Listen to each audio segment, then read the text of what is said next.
태양에서 솟구치는 거대한 화염은 마치 우주의 심장이 뛰는 듯한 느낌을 줍니다. 그 역동적인 모습은 우리에게 생명의 활력을 전해주죠. 현재 우리는 우리가 상상할 수 있는 영역을 넘어 기술이 발전함에 따라 우리가 그토록 바라보며 숭배해왔던 신비롭고 매혹적인 태양을 그 어느 때보다 더 깊이 탐구할 수 있게 되었습니다. 그리고 우리는 오늘 우리가 탐구할 수 있는 더 깊은 곳까지 내려가 신비로운 태양의 실제 모습에 대해서 알아볼 것입니다.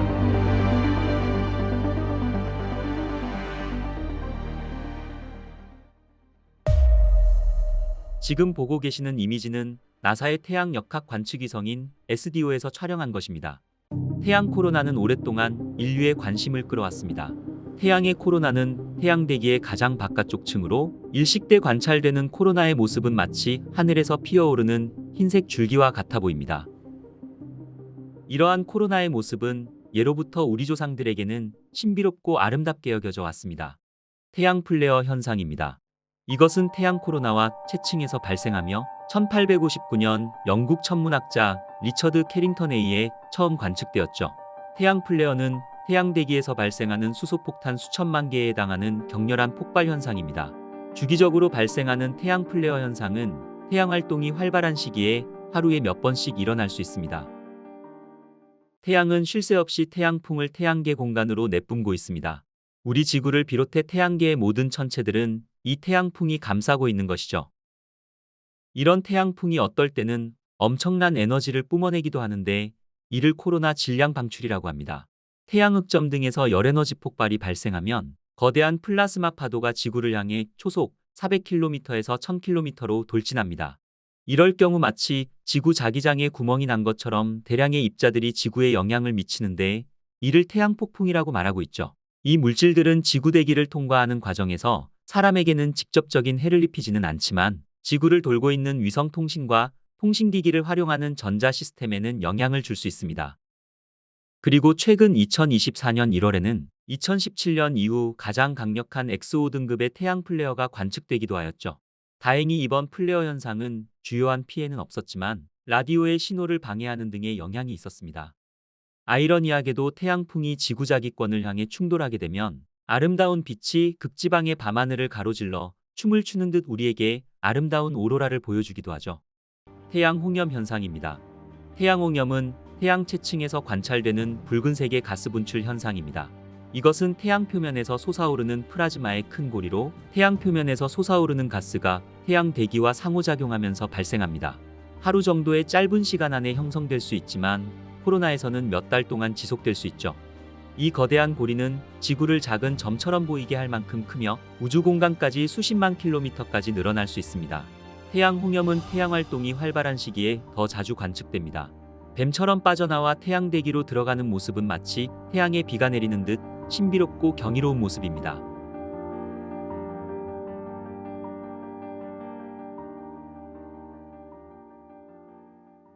태양은 크게 핵심부와 복사층, 대류층 및 광구 등 4개의 주요 영역으로 구분됩니다.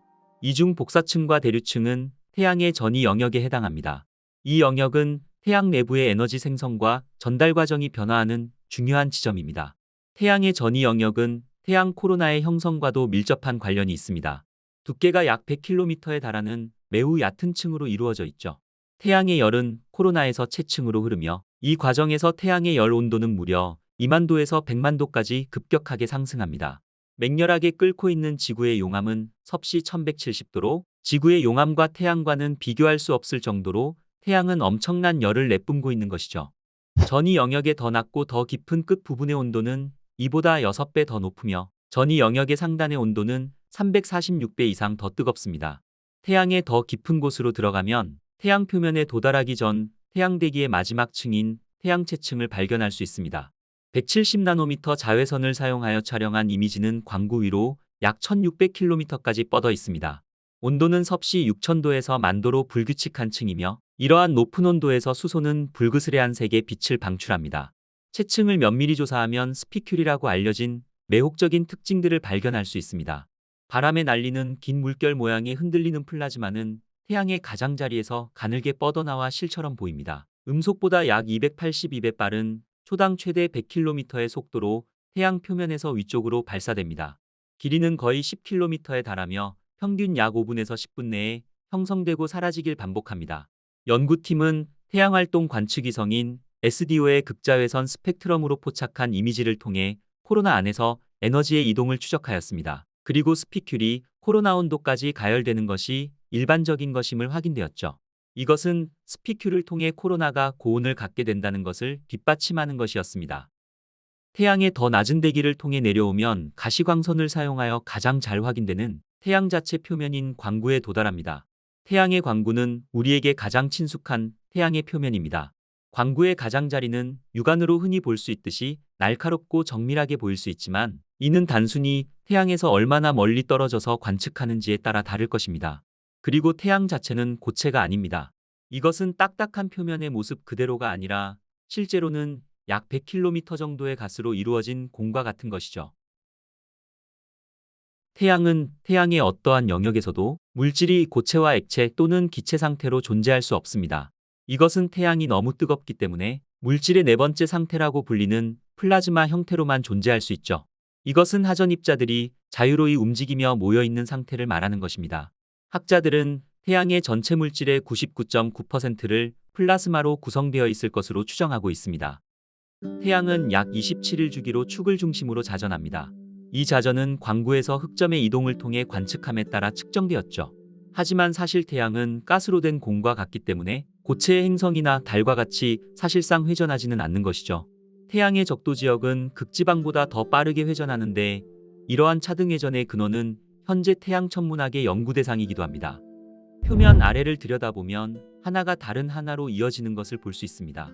이 이미지는 스웨덴 태양 망원경을 사용하여 약 400나노미터의 가시광선 파장을 사용하여 촬영한 것입니다. 흑점 옆과 그 주변의 광구는 가장자리가 들쭉날쭉하고 끝없이 모양을 바꾸는 세포로 가득 차 있습니다. 이 세포는 냉각되어 갈라지는 용암과 다르지 않습니다. 영상 속에서 부글거리는 작은 알갱이들은 쌀알무늬 또는 알 조직이라 부르기도 합니다. 이 조직은 태양의 핵융합 과정에서 일어나는 플라스마 대류 현상 때문에 발생합니다. 가열된 플라스마는 태양 중심부의 반대 방향으로 상승한 후 온도가 낮아지면 다시 하강합니다. 이 과정은 지구의 멘틀레브의 대류와 매우 유사합니다. 전형적인 쌀알 조직의 직경은 1000km 정도이며 8분에서 20분 지속됩니다.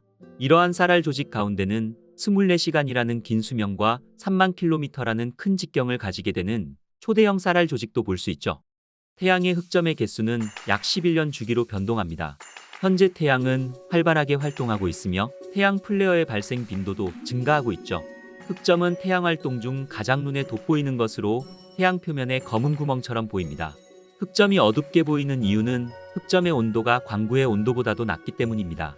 광구 밑의 대류층에서 일어나는 열의 흐름이 흑점의 강력한 자기장 때문에 막혀 흑점의 온도가 상대적으로 낮은 표면 온도를 지니고 어둡게 보이게 되는 것이죠.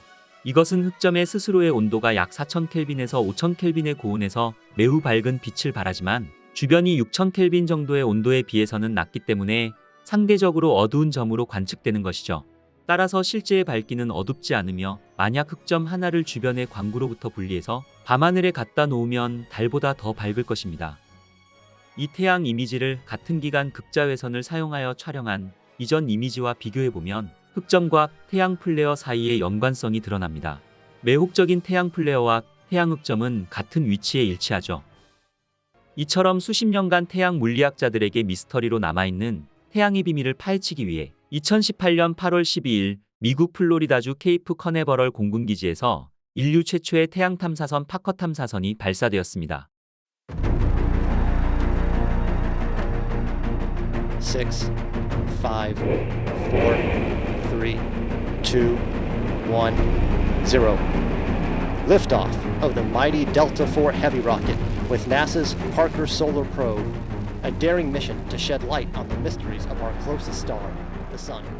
파커 미션은 60년 전 태양풍의 존재를 밝혀 태양 연구에 평생을 바친 우주물리학자 유진 파커의 이름이 탐사선에 붙여졌습니다. 파커 탐사선의 발사 광경을 직접 지켜본 파커 박사는 이제 시작이라며 우리는 앞으로 수년간 무언가를 배우게 될 것이라며 기대감을 나타내는 말을 남기기도 하였죠. 자동차 한 대 크기의 파커 탐사선은 여행 첫 주 동안 안테나와 자기 측정기 등의 기기를 먼저 전개한 다음 약 4주간 계기 테스트를 수행하였습니다. 이후 파커 탐사선은 금성을 향해 날아가 금성 중력 보조 장치를 처음으로 작동시키며 금성의 중력을 이용하는 플라이바이를 이용하여 우주선의 궤도를 더욱 탄탄하게 다듬는 작업을 진행하였습니다. 파커 탐사선이 처음으로 태양에 가장 가까이 접근하는 시기는 2018년 11월이었습니다. 발사된 지 2달 만에 태양에서 4230만 킬로미터 거리까지 비행하며 태양으로부터 약 2500만 킬로미터까지 다가가게 되는데 이후 조금씩 거리를 줄여서 2024년경에는 약 600만 킬로미터까지 태양에 접근하여 탐사하게 되는 것입니다. 그리고 파커 탐사선은 인간이 만든 탐사선 중 가장 빠른 속도로 태양을 향해 날아가게 됩니다. 이것은 태양이 가지고 있는 엄청난 중력으로 인해 자동차 크기의 이 작은 탐사선이 태양의 중력에 빨려 들어가지 않게 하기 위해서 그동안 파커 탐사선은 금성을 6번 더 플라이바이하며 탐사선의 속도를 시속 69만 킬로미터 이상으로 속도를 높이며 태양 주위 궤도를 24번째 초근접하여 비행 속도를 높여 탐사하게 되는 것입니다. 이때 파커 탐사선의 최고 속도는 시속 69만 킬로미터로 이 같은 속도는 미국 시카고에서 중국 베이징까지 1분이면 주파할 수 있는 속도이며 서울에서 부산까지 도달하는데 채 3초도 걸리지 않는 엄청난 속도인 것입니다. 이것은 지금까지 개발된 탐사선 중 가장 빠른 속도로 우주를 탐험하는 탐사선으로 기록될 것입니다. 태양은 스스로 빛을 내는 별입니다. 또한 우리에게 있어 어머니와 같은 존재이기도 하죠. 태양이 내는 빛이 지구를 따뜻하게 만들어주지 않는다면 지구의 모든 생명은 존재할 수 없을 것입니다. 지구뿐만 아니라 다른 행성과 위성 등 태양계의 모든 가족들이 태양으로부터 에너지를 받아 스스로의 모습을 유지하고 있는 것입니다. 지글지글 뜨겁게 타오르는 태양은 바라만 봐도 눈이 부십니다. 태양에서 약 1억 5천만 킬로미터 떨어진 지구에서도 여름이 되면 이토록 뜨거운데 태양에 가까이 다가가면 그 열기는 어느 정도일까요? 태양의 크기는 지구보다 109배나 큽니다. 또한 태양의 질량은 태양계 전체 질량의 99.8%를 차지하며 태양의 내부는 안쪽부터 핵과 복사층 및 대류층으로 이루어져 있고 태양의 표면을 광구라고 부르는데 태양 대기 가장 바깥쪽에는 코로나가 있습니다. 이 코로나는 지구에서도 쉽게 관측할 수 있으며 대기일식 때 하얗게 빛나는 부분이 바로 태양의 플라즈마 대기인 코로나입니다. 파커 탐사선은 바로 이 코로나를 탐사하여 코로나의 비밀을 밝혀내는 것이 핵심 임무인 것입니다. 파커 탐사선이 태양에 가장 가까이 다가가는 이 코로나에 해당하는 부분은 그 온도가 100만 도에서 300만 도를 훨씬 넘을 것으로 추정하고 있으며 태양 가까이 다가가는 파커 탐사선의 선체에도 섭씨 1400도에 달하는 엄청나게 뜨거운 열이 전달되게 되는 것이죠. 그렇다면 이처럼 뜨거운 온도에서도 파커 탐사선은 어떻게 녹지 않고 임무를 수행할 수 있을까요? 이를 이해하기 위해서는 먼저 열과 온도의 개념부터 알아두어야 합니다. 온도는 입자들이 얼마나 빨리 움직이는지를 측정하는 반면 열은 입자들이 전달하는 총 에너지 양을 측정합니다. 따라서 입자들이 빠르게 움직이면 온도가 높지만 반면 입자들이 아주 적으면 많은 에너지가 전달되지 못하는 것이죠. 우리가 살고 있는 지구는 온화한 서식지이지만 지구가 속한 태양계는 극단적인 온도로 가득 차 있습니다. 태양의 중심부는 약 1500만 도이며 표면 온도는 약 6000도에 이르는 가스와 불덩어리로 되어 있습니다. 한편 우주의 온도는 평균적으로 영하 270도를 맴돌게 됩니다.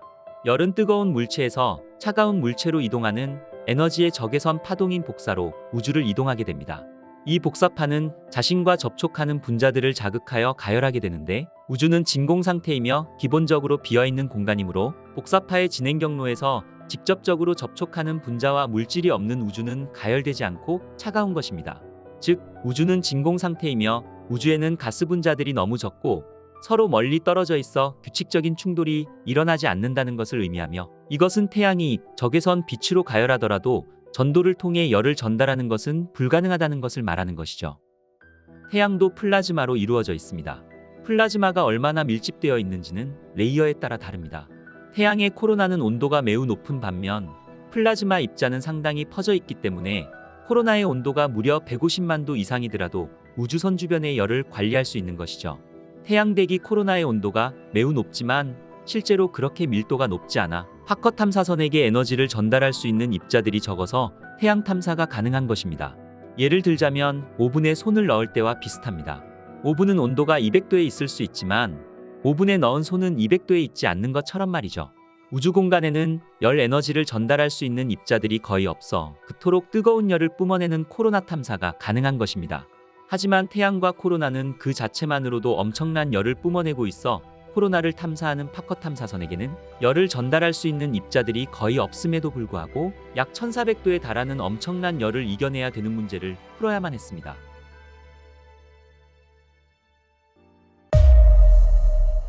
파커 탐사선은 태양열을 막아주는 방패 모양의 열보호 시스템이 장착되어 있습니다. 이 방패 모양의 열보호 시스템 TPS는 금속을 녹일 만큼 뜨거운 온도를 견뎌야만 하는 파커 탐사선의 핵심 요소입니다. 이 열보호 시스템은 지름 2.43m로 육각형 모양으로 된 열 차폐막으로 구성되어 있으며 두 개의 탄소 플레이트 사이에 삽입된 탄소합성 폼을 사용한 최첨단 기술로 제작되었습니다. 이 열보호 시스템 TPS는 무게 또한 가벼울 뿐더러 가능한 많은 열을 처리하고 햇빛을 반사하기 위해 내부 패널에 도달하는 열의 양을 줄이는 특수한 흰색 세라믹 페인트로 코팅되어 마감되어 있습니다. 그 외에도 파커 탐사선의 표면에는 약 11.43cm 두께의 방열판이 설치되어 있어 이 같은 최첨단 기술 덕분에 외부 온도가 섭씨 1371도까지 오르더라도 탐사선 내부는 섭씨 29.5도로 유지되어 뜨겁게 타오르고 있는 태양까지 탐사할 수 있게 된 것입니다. 그리고 파커 탐사선에 설치된 열보호 시스템 TPS는 최대 섭씨 1650도까지 견딜 수 있도록 설계되어 있습니다. 그리고 파커 탐사선에 장착된 기기들은 자동 작동되어 열보호 시스템 TPS 뒤로 숨어들어 자신들을 보호할 수 있게 설계되어 있습니다. 탐사선에 동력을 공급하는 태양 전지판 또한 태양에 접근할 때마다 자동으로 열보호 시스템의 그림자 뒤로 접혀 들어가게 되며 만약 차폐막만으로는 열을 감당하기 힘들 만큼 태양에 가까이 접근하게 되면 에어컨과 비슷한 냉방 시스템이 가동되어 태양열 지별기와 계기 등이 피해를 입지 않도록 시스템되어 있어 태양 탐사가 가능하게 된 것이죠. 그리고 태양열을 막아주는 그림자 가장자리에는 휴대폰의 절반 크기만한 센서들이 여러 개 부착되어 있어 이 센서들 중 하나라도 햇빛을 감지하게 된다면 그 즉시 중앙 컴퓨터에 경고를 보내 직사광선을 받지 않도록 우주선의 자세를 변경시키며 탐사선에 장착된 다른 기구들을 보호할 수 있게 우주선의 방향을 조절하는 등 파커 탐사선에는 최첨단 기술이 집약되어 설계되어 있는 것입니다. 태양계의 경계까지 탐사선을 날려보낸 인류가 이제서야 최초의 태양 탐사선을 쏘아 올린 이유 또한 바로 태양의 뜨거운 열기를 막을 수 있는 첨단 방열 기술을 그동안 개발하지 못하였기 때문입니다. 이 같은 이유로 인해 이번 프로젝트 담당 과학자들은 파커 탐사선이 우주탐험 역사상 가장 어려운 도전 중 하나라며 입을 모아 말하고 있는 것이죠. 그리고 태양 탐사선의 또 다른 과제는 데이터를 지구로 다시 전송해야 한다는 점이었습니다. 파커 탐사선은 초당 최대 43만 비트 속도로 데이터를 전송할 수 있는 고이득 안테나가 장착되어 있지만 우주선과 지구 사이의 거리로 인해 전송 지연 및 중단이 발생할 수 있습니다. 그렇지만 이런 어려움에도 불구하고 파커 탐사선은 이미 중요한 성공을 거두었습니다. 태양에서는 수소 같은 가벼운 원자들이 융합하면서 무거운 헬륨 원자핵으로 바뀌는 현상이 발생합니다. 이 과정에서 감소되는 질량만큼 엄청난 에너지가 발생하게 되는데 바로 이것이 핵융합 반응인 것입니다. 이 핵융합이 만든 압력은 태양 표면을 위로 밀어 올리게 되지만 반면 태양의 중력은 가벼운 원자로 구성된 대기를 아래로 당기게 됩니다.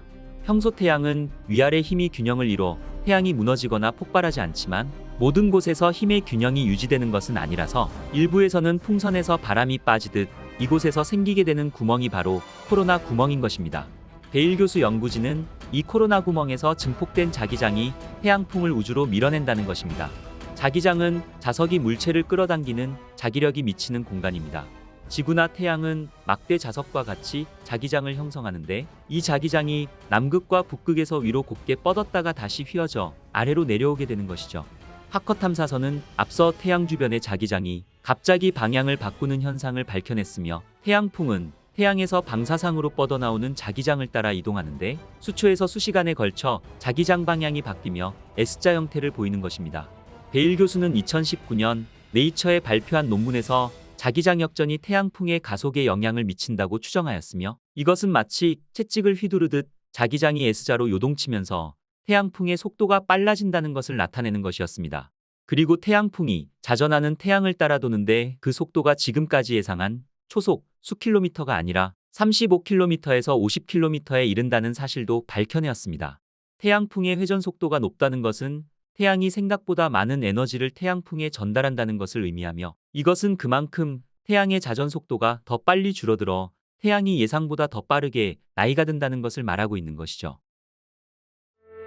2021년 태양에 근접할 때 관측한 고속 태양풍은 태양에서 지구로 쏟아지는 고에너지 입자들이 마치 샤워기 헤드에서 물줄기가 튀어나와 쏟아지는 것과 같다는 연구 결과가 나왔으며, 이러한 태양풍의 요동만 예측할 수 있다면 예상치 못한 전력 통신망 붕괴 현상을 예방할 수 있을 것입니다. 베일 교수 연구진은 국제학술지 네이처에 하커 탐사선이 태양 표면의 검은 구멍에서 고에너지 입자의 흐름을 감지했으며, 이곳이 평균보다 빠른 고속 태양풍이 시작되는 영역으로 보인다고 밝혔으며, 이로써 나사의 과학자들은 태양풍이 태양의 외부 대기인 코로나호를 통해 흐르고 우주로 배출된다는 예측이 확인된 것입니다. 태양 활동이 안정기에 있을 때는 코로나 구멍이 극지방에 있기 때문에 여기서 나오는 태양풍은 지구에 닿지 않지만, 11년마다 태양 활동이 가장 왕성해지는 태양 극대기 시기가 오게 되면 태양의 자기장이 뒤집히면서 태양 활동이 활발해져 코로나 구멍이 표면 전체에 나타나게 됩니다. 이것은 지구를 직접 겨냥하는 태양풍이 폭발적으로 발생하는 것을 말하며, 이 같은 태양 극대기에는 태양 플레어 현상이 강하게 일어나기도 합니다. 예를 들어 1859년 태양 대폭풍 시기에는 쿠바와 하와이에서도 극지방에서 볼 수 있는 것과 같은 선명한 오로라를 볼 수 있었습니다. 나사는 태양 활동이 활발해지는 태양 극대기 전후 몇 년간은 태양 전체에서 출현할 수 있다고 말하고 있으며, 이런 활동은 지구에도 악영향을 미칠 수 있는 만큼 하커 탐사선의 관측은 2024년과 2025년부터가 더욱 중요하다고 설명하기도 하였죠. 지구는 자체 자기장이 있어 태양풍을 막아낼 수 있었지만, 수소폭탄 수천만 개가 한꺼번에 터지는 것과 같은 태양 폭발 플레어가 일어나면 지구 밖에 있는 위성들과 지구 내에 있는 전력망 및 통신망 또한 영향을 받게 되어 지구에서도 큰 혼돈이 올 수 있는 것입니다. 천문학이 발달하지 않은 시대부터 인류는 하늘에 떠있는 반짝이는 무언가에 대한 동경이 있었습니다. 발을 딛고 설 수 있는 땅이라면 직접 만져보고 눈으로 확인이라도 할 수 있지만, 머리 위에 무한히 펼쳐져 있는 세계에 대해서는 쉽게 알 수가 없었죠. 우주를 탐험할 수 있을 만큼 기술이 발전한 지금까지도 우리 인간은 하늘에 떠있는 저 반짝이는 것을 끊임없이 탐구하고 있습니다. 이제 우리는 우리가 볼 수 있는 반짝이는 물체가 별이 아니라는 것을 알 수 있죠. 그리고 그 물체가 태양에 가까이 날아가고 있는 외계에서 날아온 혜성이라고 하면 어떨까요? 저는 이 주제가 상당히 흥미로웠습니다. 태양 관측위성으로 알려진 소호탐사선은 태양풍을 관찰하고 태양흑점에서 폭발하는 코로나 질량 방출을 감시하며 태양 대기를 관찰했습니다. 그리고 태양을 관찰하던 소호탐사선에서 무려 4,000개가 넘는 태양으로 날아드는 혜성들을 관측하였죠. 이것은 의도치 않은 발견이었습니다. 무려 4,000개가 넘는 혜성들이 소호탐사선의 시야에 들어올 때까지 우리는 그것이 존재하는 줄도 전혀 몰랐으니깐 말이죠. 해가 지고 밤이 되면 하늘에는 수많은 별들이 반짝거리며 본인의 모습을 드러냅니다. 하지만 간혹 그 많은 별들 사이에서 유독 반짝거리며 존재감을 비춰내는 물체들이 있죠. 물론 이것을 직접 관측한다는 것은 굉장히 드문 일입니다. 가장 밝게 빛나는 별보다 더 밝게 빛나는 혜성을 지구 가까이에서 발견한다는 것도 드문 일이지만, 그 혜성을 볼 기회가 생긴다면 그거야말로 어쩌면 일생에서 다신 없을 일이 될 것입니다. 혜성은 사실 흙먼지로 둘러싸인 눈덩이라고 불릴 만큼 일종의 우주 암석입니다. 우리가 살고 있는 지구에서는 내리는 눈으로 인해 거리에서 나뒹구는 얼음덩어리와 비슷하죠. 이 얼음덩어리를 살펴보면 안에는 자갈과 흙이 섞여 있다는 걸 알 수 있습니다. 그렇게 혜성의 중심부에는 물과 얼어붙은 가스, 그 위에 암석과 금속 조각들이 섞여 검은 먼지층으로 뒤덮여져 있는 것이 바로 혜성인 것입니다. 애초에 혜성은 물과 얼음 등 기타 분자로 코팅된 먼지 입자에서부터 시작합니다. 이 먼지 입자들이 결합되기 시작하면서 쌓이고 쌓여 결국에는 얼음 바위를 형성하게 되는 것이죠. 이때 중력이 얼음 바위를 서로 끌어당기게 되면서 혜성이 형성되는 것입니다. 우리가 관측하는 혜성에는 꼬리가 있습니다. 단순히 달려있기만 한 것이 아니라 빛까지 뿜어내기 때문에 실제로도 혜성에서 가장 눈에 띄는 부분도 혜성의 꼬리죠. 더스트 테일과 이온 테일이라고 불리는 혜성의 꼬리는 간혹 수백만 마일의 길이를 자랑하기도 합니다. 흙먼지로 둘러싸인 눈덩이라고 불리지만 우리에게 혜성은 묘한 매력을 주는 존재인 것이죠. 무엇보다 지구에서 볼 수 있는 주요 혜성은 5년에서 10년에 한 번 발생할 정도로 그 모습이 귀할 수밖에 없습니다. 하지만 10년 만에 오는 혜성이 태양을 향해 날아간다면 어떻게 될까요? 우리가 어쩌다가 발견할 수 있는 혜성을 25년 동안 4,000개가 넘을 정도로 많이 발견한 관측 위성이 있습니다. 이 관측 위성은 1995년 유럽 우주국인 ESA와 미 항공우주국 나사가 공동임무로 시작한 소호 탐사위성입니다. 소호 탐사위성은 태양 가까이에 있는 작고 희미한 혜성까지 발견할 수 있습니다. 그리고 우리는 태양과 극히 가깝게 통과하는 혜성을 선그레이징 혜성이라고 부르고 있죠. 선그레이징 혜성은 태양 표면을 스치듯 지나갑니다. 이것이 어느 정도냐면 궤도에 가장 가까운 부분은 태양 표면의 머리카락 폭 이내로 이동한다고 말하고 있죠. 태양의 가장 바깥쪽 층을 코로나라 부르고 있으며 이 부분의 온도는 수백만 켈빈으로 우리가 상상할 수 없을 정도로 뜨겁게 타오르고 있죠. 바로 선그레이징 혜성은 이 코로나를 통과하게 되는 것입니다. 혜성의 장주기에 속하는 선그레이징 혜성은 궤도를 도는 데에만 수백 년에서 수천 년이 걸리기도 합니다. 이때 궤도를 이루고 있는 극도의 타원형으로 인해 선그레이징 혜성은 태양에 접근할 때 상당한 속도를 내게 되죠.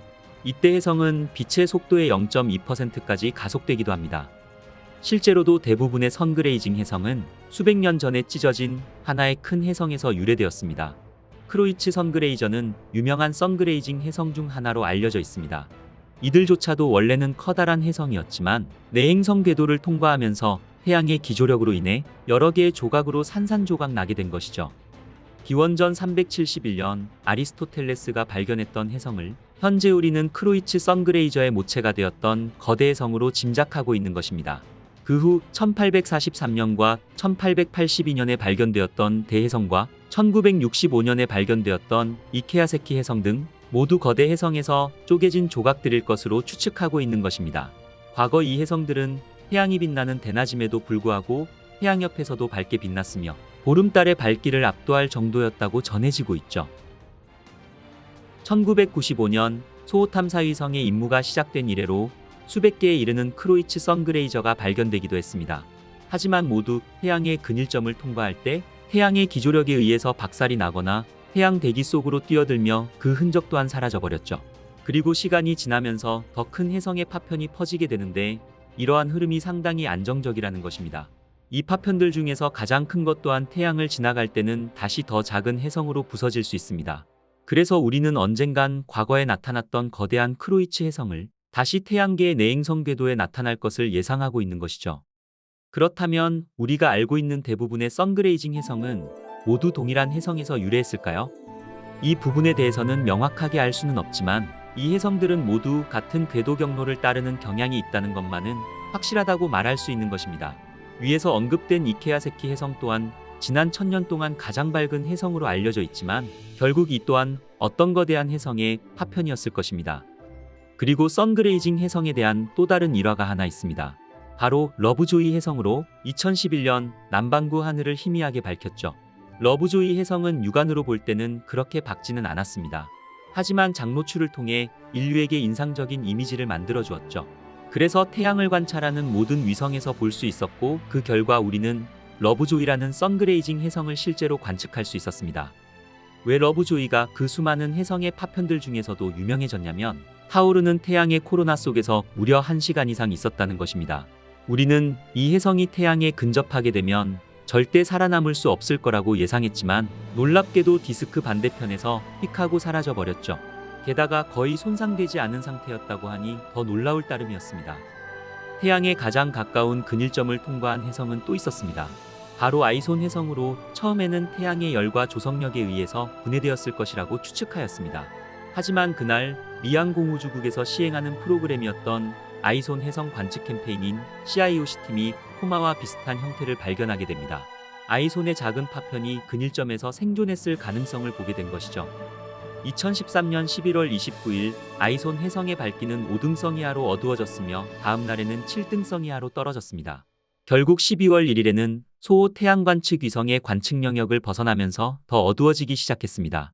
다음 날인 12월 2일에 CIOC 팀은 아이손 혜성이 모두 분해가 되었다고 발표했지만 나사에서는 비활성화된 잔해가 남아있을 가능성이 있다며 계속해서 조사를 진행하였습니다. 우리가 관측할 수 있는 밝기는 25등성이 한계이기 때문에 더 이상 발견되지 않는다면 그 이하로 떨어졌을 가능성도 배제할 수 없습니다. 게다가 25등성 혜성의 파편 크기는 직경 160m 이상일 때의 밝기입니다. 이것은 아이손 혜성의 잔해가 계속 존재한다면 그 크기는 160m 이하일 것이라고 추정이 되는 것이죠. 왜냐하면 12월 18일 허블 우주망원경 또한 아이손 혜성의 파편 관측에 실패했기 때문입니다.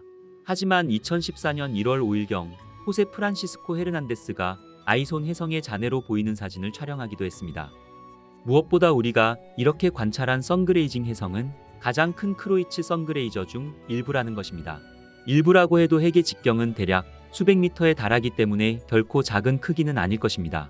이보다 더 작은 대부분의 혜성은 실제로는 태양 관측위성 시야에 들어올 때까지 절대 알려질 수가 없습니다.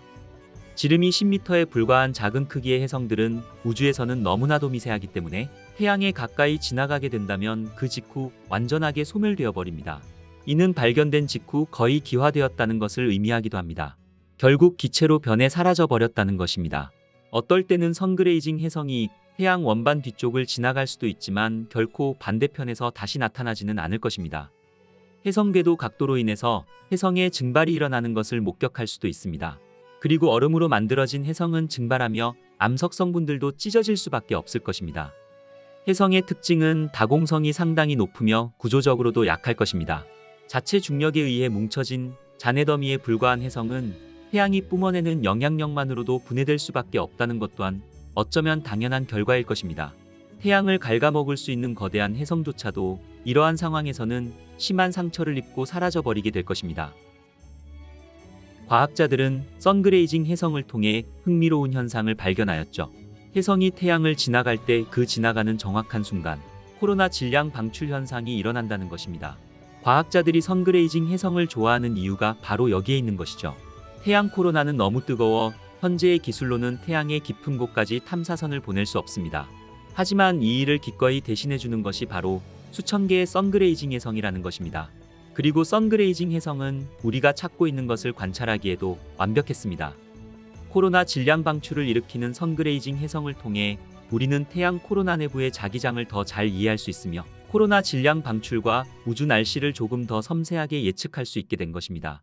지구의 날씨도 명확하게 예측하기 힘든 마당에 우주의 날씨는 우리 인간이 완전하게 이해하지 못할 수밖에 없는 것이 어쩌면 당연할 것입니다. 하지만 더 많은 선그레이징 혜성이 태양을 통과할수록 우리는 우주의 날씨와 태양계의 환경에 대해 더 많이 이해하게 되는 계기가 될 것입니다. 태양의 코로나는 우주의 기상과 태양풍의 근원입니다. 특히 지구상에서 우리가 보내는 전자장치는 실제로 태양에서 방출되는 입자에 상당히 취약합니다. 그리고 현재의 과학기술로도 세심하게 연구한다는 것 또한 거의 불가능에 가깝습니다. 게다가 입자의 갑작스러운 폭발이 지구 방향으로 향하게 된다면 위성이 손상될 수도 있으며 심한 경우에는 전력망과 인터넷까지도 중단될 수 있습니다. 선그레이징 혜성은 어쩌면 우리 인류가 궁금해하는 태양의 모습을 알려주는 중요한 역할을 하고 있는 것입니다. 1800년대 후반 하인리 크로이츠가 발견한 크로이츠 경로는 태양 근처를 여행하는 많은 혜성이 동일한 궤도를 따르는 길을 말합니다. 이 경로를 통하면 혜성이 태양 주위를 한 바퀴 도는 데에는 약 800년이 걸린다고 합니다. 이 궤도에 있는 모든 혜성은 수천 년 전에 관측된 하나의 혜성에서 나왔으며 태양과 가까워질수록 묶여있던 얼음이 증발하며 태양의 중력으로 인해 더 작게 부서지기도 합니다. 혜성이 크로이츠 경로를 돌 때마다 이런 일이 발생하게 되면 다시 새로운 세대의 혜성이 탄생할 수 있죠. 우리는 그렇게 계속해서 혜성을 발견하고 그로 인해서 우주의 다양한 현상들을 이해하게 될 것입니다. 현재 우리가 살고 있는 이 지구에서는 강렬한 태양빛 때문에 선그레이징 혜성을 발견하는 것은 어려운 일입니다. 하지만 태양을 관찰하도록 설계된 소호 태양 관측 위성과 같은 관측소를 통해 선그레이징 혜성을 직접 눈으로 관측할 수 있게 되었죠. 태양 가까이에 있는 작고 희미한 혜성뿐만이 아니라 혜성이 기화되기 전 선그레이징 혜성 리스트에 추가할 수 있을 만큼 태양 가까이에서 날아간 혜성들까지도 볼 수 있습니다. 게다가 관측 위성의 데이터는 온라인에서도 볼 수 있기 때문에 이제는 누구나 혜성을 발견할 수 있는 시대가 되었죠. 언젠가는 여러분들도 이러한 시스템을 통해 다음 선그레이징 혜성을 발견하게 될 주인공이 될 수 있지 않을까요? 최근 천문학계는 한 별에서 나온 별빛이 변화로 술렁이게 됩니다. 백조 자리에 위치한 태비의 별인 KIC 846285의 밝기가 예측할 수 없이 비정상적으로 어두워지는 현상이 관측되었기 때문이었죠. 보통 행성이 지나갈 때 별의 밝기는 약간 어두워지기는 하지만 태비의 별은 최대 22%까지 급격하게 어두워졌죠. 과학자들 사이에서는 이 미스터리한 현상을 두고 다양한 가설들이 나왔으며 그 중에서도 가장 충격적인 가설 중 하나가 과학계의 이목을 집중시켰습니다. 혹시 저곳에 엄청나게 발달한 외계 문명이 거대한 인공구조물을 건설하고 있는 것은 아닐까라는 생각으로 말입니다. 특히 2024년 연구에서는 적외선을 방출하는 특징이 다이슨 스피어의 예상 신호와 유사한 7개의 천체가 발견되기도 하였으며 헤파이스토스 프로젝트를 통해 의심되는 별들이 무려 60개나 발견되었다는 소식까지 전해졌죠. 그리고 이 이론은 저의 상상력을 한 번에 사로잡아 버렸죠. 다이슨 스피어는 정말 놀라웠습니다. 이 아이디어는 물리학자이자 수학자인 프리먼 다이슨의 논문에서 처음 탐구되었습니다. 그는 가상의 외계 문명이 어떻게 자신들의 행성에 에너지를 공급하려고 할지, 그리고 우리가 그들을 어떻게 발견할 수 있을지에 대해 고심했죠. 그리고 모든 생명체는 에너지가 필요로 할 것이며 더 발전된 외계 문명일수록 더 많은 에너지가 필요하다는 것입니다. 다이슨 교수는 만약 발전된 외계 종족일수록 태양 복사를 활용할 것이라고 생각하게 됩니다. 시간이 지날수록 외계 문명은 별이 방출하는 모든 복사를 활용하게 될 것이라고 말이죠. 그렇다면 다이슨 스피어는 대체 무엇일까요? 다이슨 이론은 인간이 만든 구조물로 별을 인위적으로 뒤덮는다는 이런 엄청난 아이디어가 대체 어떻게 그리고 어떤 상황에서 탄생하게 되었는지부터 이해해야 합니다. 1950년대 중반까지만 해도 위성 배터리는 보통 지구에서 충전했습니다. 그리고 배터리가 방전되면 그 위성은 폐기되었으며 우주 쓰레기의 일부가 되었죠. 하지만 1958년 나사는 태양광 패널을 이용해 우주 공간에서 스스로 배터리를 충전할 수 있는 세계 최초의 위성인 뱅가드 1호를 발사했습니다. 물론 이 발사가 다이슨 스피어와 직접적으로 연결된 것은 아니었습니다만 바로 이 발사 과정에서 나사의 과학자 프리먼 다이슨이 이런 말을 하게 됩니다. 내 머릿속에 뭔가 아주 이상한 생각이 떠올랐다라고 말이죠. 그렇다면 만약 우리가 하나의 구체를 만들기 시작한다면 어떨까요? 마치 인공위성처럼 인류가 먼저 태양 주변에 태양광 패널을 모두 설치하고 그 패널들을 서로 연결해서 하나의 거대한 구체를 만들기 시작한다면, 그리고 그 구체를 통해 태양으로부터 에너지를 추출하기 시작한다면 어떻게 될까요? 고대 조상들에게 에너지는 생사를 가르는 문제였습니다. 그리고 인류 문명의 역사 또한 에너지의 역사라 해도 과언이 아닐 것입니다. 고대 조상들은 동물의 힘을 빌렸으며 불을 다루고 바람과 물의 힘을 이용했죠. 인류는 증기기관과 화석연료를 통해 산업혁명을 이루었으며 오늘날 우리는 최첨단 기술로 상상할 수 없는 편리함을 누리고 있습니다. 그런데 여기서 중요한 사실은 우리가 사용하는 에너지의 대부분이 태양에서 온다는 것입니다. 식물은 태양빛으로 광합성을 하며 수백만 년 동안 쌓인 동식물이 잔해가 화석연료가 되었습니다. 그리고 바람과 물이 순환해 강물이 흐르는 것 또한 태양열 덕분일 것입니다. 인류가 에너지 위기에 직면해 있다는 것은 어쩌면 많은 지식이 필요치 않을 것입니다. 화석연료 또한 무한하지 않기 때문입니다. 현재 추정에 따르면 인류가 만약 지금처럼 석유 에너지를 사용한다면 우리는 앞으로 150년 정도밖에 남지 않았다고 보고되기도 했죠. 그리고 인류의 에너지 소비량은 해마다 무서운 속도로 증가하고 있으며 200년 전과 비교해 인간의 수가 7배 늘었는데 비해 인간이 소비하는 에너지량은 무려 25배 늘었으니 그 증가 속도를 무시할 수 없다는 것입니다. 그리고 더욱 무서운 사실은 지구의 생태 용량 초과날이 매년 앞당겨지고 있으며 인류의 기술 발달 속도가 빨라질수록 에너지 고갈은 명백한 사실일 것입니다. 그렇다면 이런 상황에서 우리는 우리에게 근본적인 질문을 던지게 됩니다. 만약 지구 자원이 고갈된다면 인류는 어떻게 될까요? 컴퓨터와 휴대폰이 없는 세상으로 돌아가야만 하는 것은 아닐까요? 바로 이 시점에서 물리학자 프리먼 다이슨이 제기했던 아이디어가 빛을 발하게 됩니다. 그는 외계 문명이 있다면 에너지 문제를 해결하기 위해 어떤 선택을 할 것인가를 고민하며 이런 생각을 했죠. 인류가 지구에 도달하는 태양 에너지의 일부만을 간접적으로 사용하는 대신 태양 에너지를 직접 그리고 최대한 활용하는 방법은 없을까라는 생각으로 말이죠.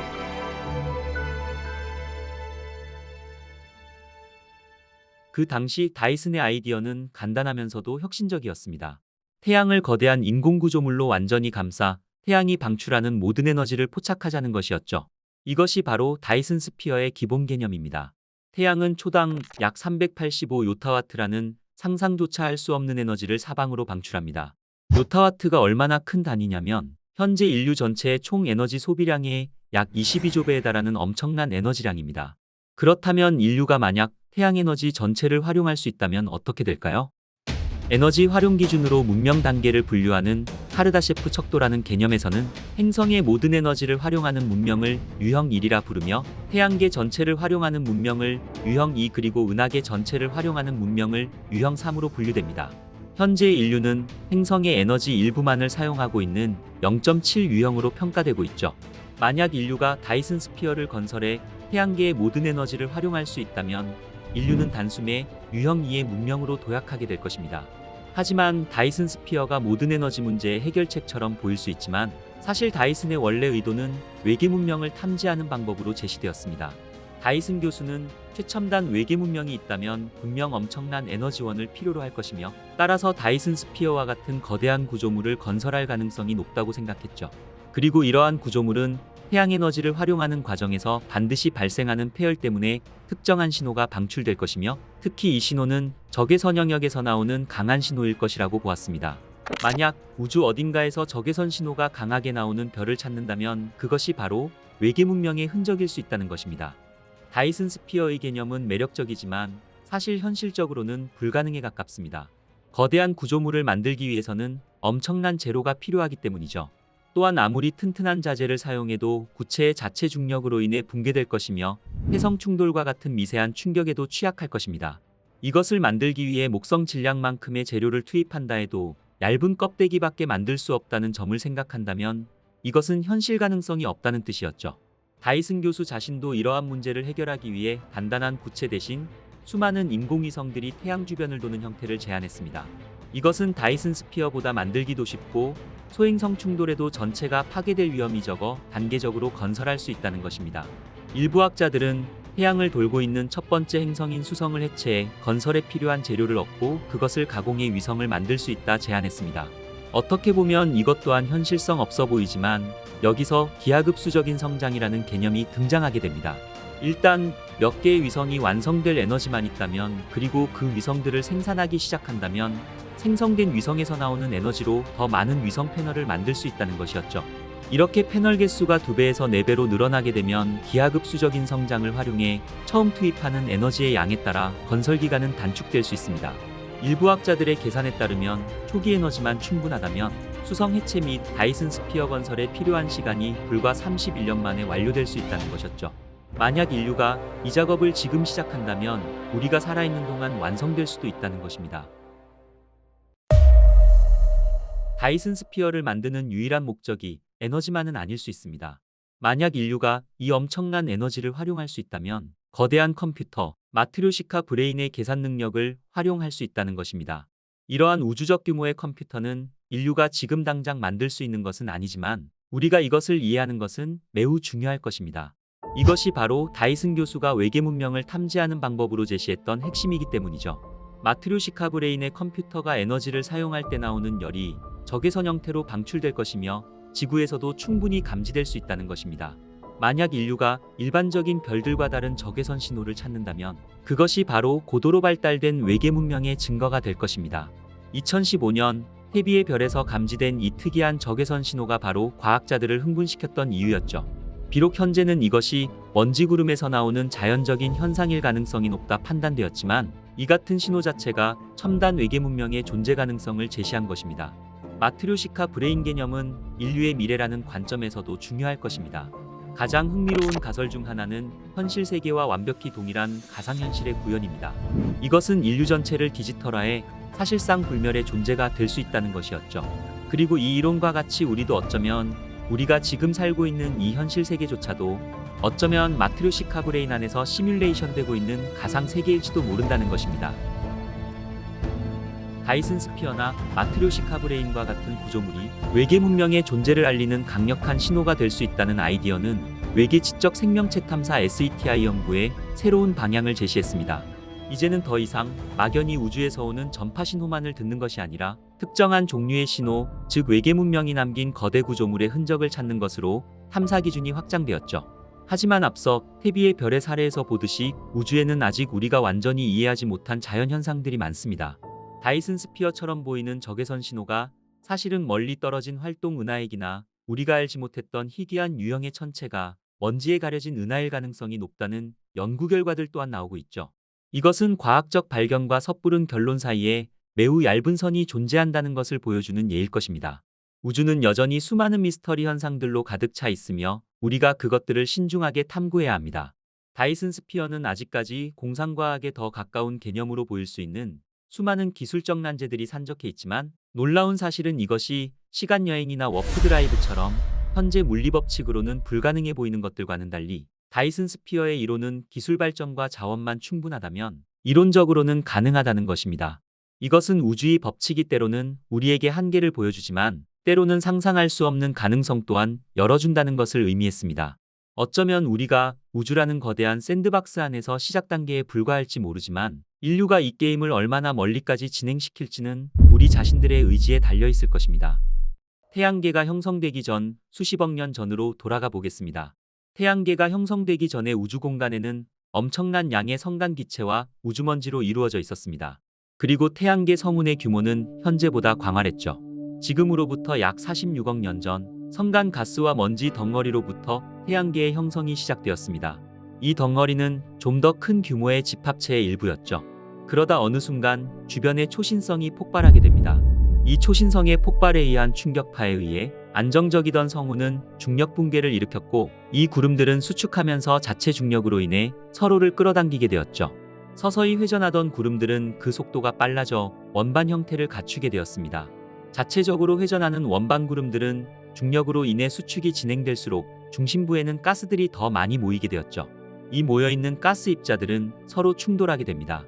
이때 운동에너지가 열에너지로 전환되면서 중심부의 온도가 올라가게 되는 것이죠. 이것이 원시 태양의 탄생이었습니다. 원시 태양은 이러한 과정을 거치면서 온도와 압력이 매우 높아져 수소가 헬륨으로 융합하는 핵융합 과정을 통해 엄청난 열과 빛을 우주 공간으로 내뿜는 항성이 되었으며 스스로 빛을 내는 하나의 행성군의 중심이 탄생하게 된 것이었습니다. 태양 주위의 기체와 티끌들은 회전원반과 같은 방향으로 원심력에 의해 계속해서 회전을 같이 하게 됩니다. 태양계 성운은 회전과 수축을 반복하면서 중심부는 볼록해지고 가장자리는 얇은 원반 모양을 형성하게 되었죠. 이 가스와 먼지 구름들은 중력에 의해 충돌하고 달라붙으면서 크고 작은 덩어리를 이루며 원시 행성을 형성하는 물질로 성장하게 됩니다. 이것은 회전축의 수직 방향으로 작용하는 원심력에 의한 것이었습니다. 태양은 원시 태양계 전체 물질의 질량의 99.86%를 모아 응축되어 형성되었으며 태양이 응축되고 남은 성운의 고리 부분을 구성했던 가스와 먼지들은 회전을 계속하며 뭉쳐지고 커지면서 작은 덩어리로 만들어졌습니다. 이 덩어리들은 서로 잡아당기고 모여서 점점 덩치를 키우며 충돌하는 과정을 통해 행성과 외소행성 그리고 해성들이 만들어지게 된 것입니다. 원시 태양에 가까운 영역에서는 메테인과 암모니아 등과 같은 가벼운 물질들은 증발하였으며 녹는 점이 높은 규소와 철, 니켈과 같은 무거운 물질들은 산소와 결합해 지구와 같은 암석형 행성들이 만들어지게 되었습니다. 이때 태양에서는 수소핵 융합 반응이 계속해서 일어났으며 이로 인해 강력한 태양풍이 발생하여 원시 태양 주변의 가스와 먼지들을 태양계 바깥으로 날려보내게 됩니다.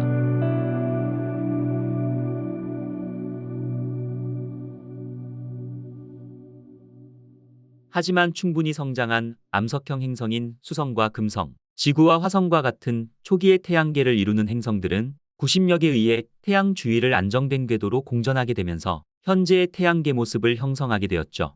그리고 태양풍으로 인해 밀려난 먼 영역에서는 보다 가벼운 기체와 얼음으로 둘러싸인 티끌 등에 의해 목성과 같은 기체형 행성으로 진화하게 된 것이었습니다. 처음에는 원시 태양 주변으로 유입되는 물질들이 모든 방향에서 끌려들어와 원시 태양계는 매우 혼란스러운 환경이었을 것입니다. 그리고 붕괴된 성운 구름은 불규칙한 방향으로 접근하였을 것이며 입자들 사이의 충돌은 정기적으로 일어났습니다. 각각의 성운들의 운동량은 그렇게 상쇄되었죠. 따라서 결국 성운의 모든 입자들이 다른 방향에서 접근하는 동안 입자의 운동량 대부분이 서로 다른 방향으로 가는 입자에 의해 충돌하여 입자의 운동량은 상쇄되었을 것이며 결국 대부분의 입자들은 같은 방향만 남게 되었을 것입니다. 우리는 이러한 물질 덩어리들을 오늘날에도 실제로 관측할 수 있습니다. 우리 태양계에는 강력한 원반을 가지고 있는 행성인 토성을 관찰할 수 있죠. 모든 가스거인들은 행성의 평면을 따라 공전하는 위성들을 가지고 있습니다. 토성의 고리는 아름다운 시계 태엽 방식으로 토성의 일반 위성과 같은 평면을 따라 토성을 공전합니다. 토성 탐사선인 카시니 탐사선은 임무를 수행하는 동안 다양한 중력 상호작용으로 인해 토성의 고리 내부에서 물질들이 뭉쳐서 만들어지는 작은 위성이 형성되는 것을 발견할 수 있었습니다. 이 위성들 중 일부는 곧 떨어져 나갔고 우리는 초기 태양계에서도 이와 같은 일이 일어났을 것이라고 확신하고 있죠. 오늘날 우리는 우리 은하에 대해 많은 것을 알고 있습니다.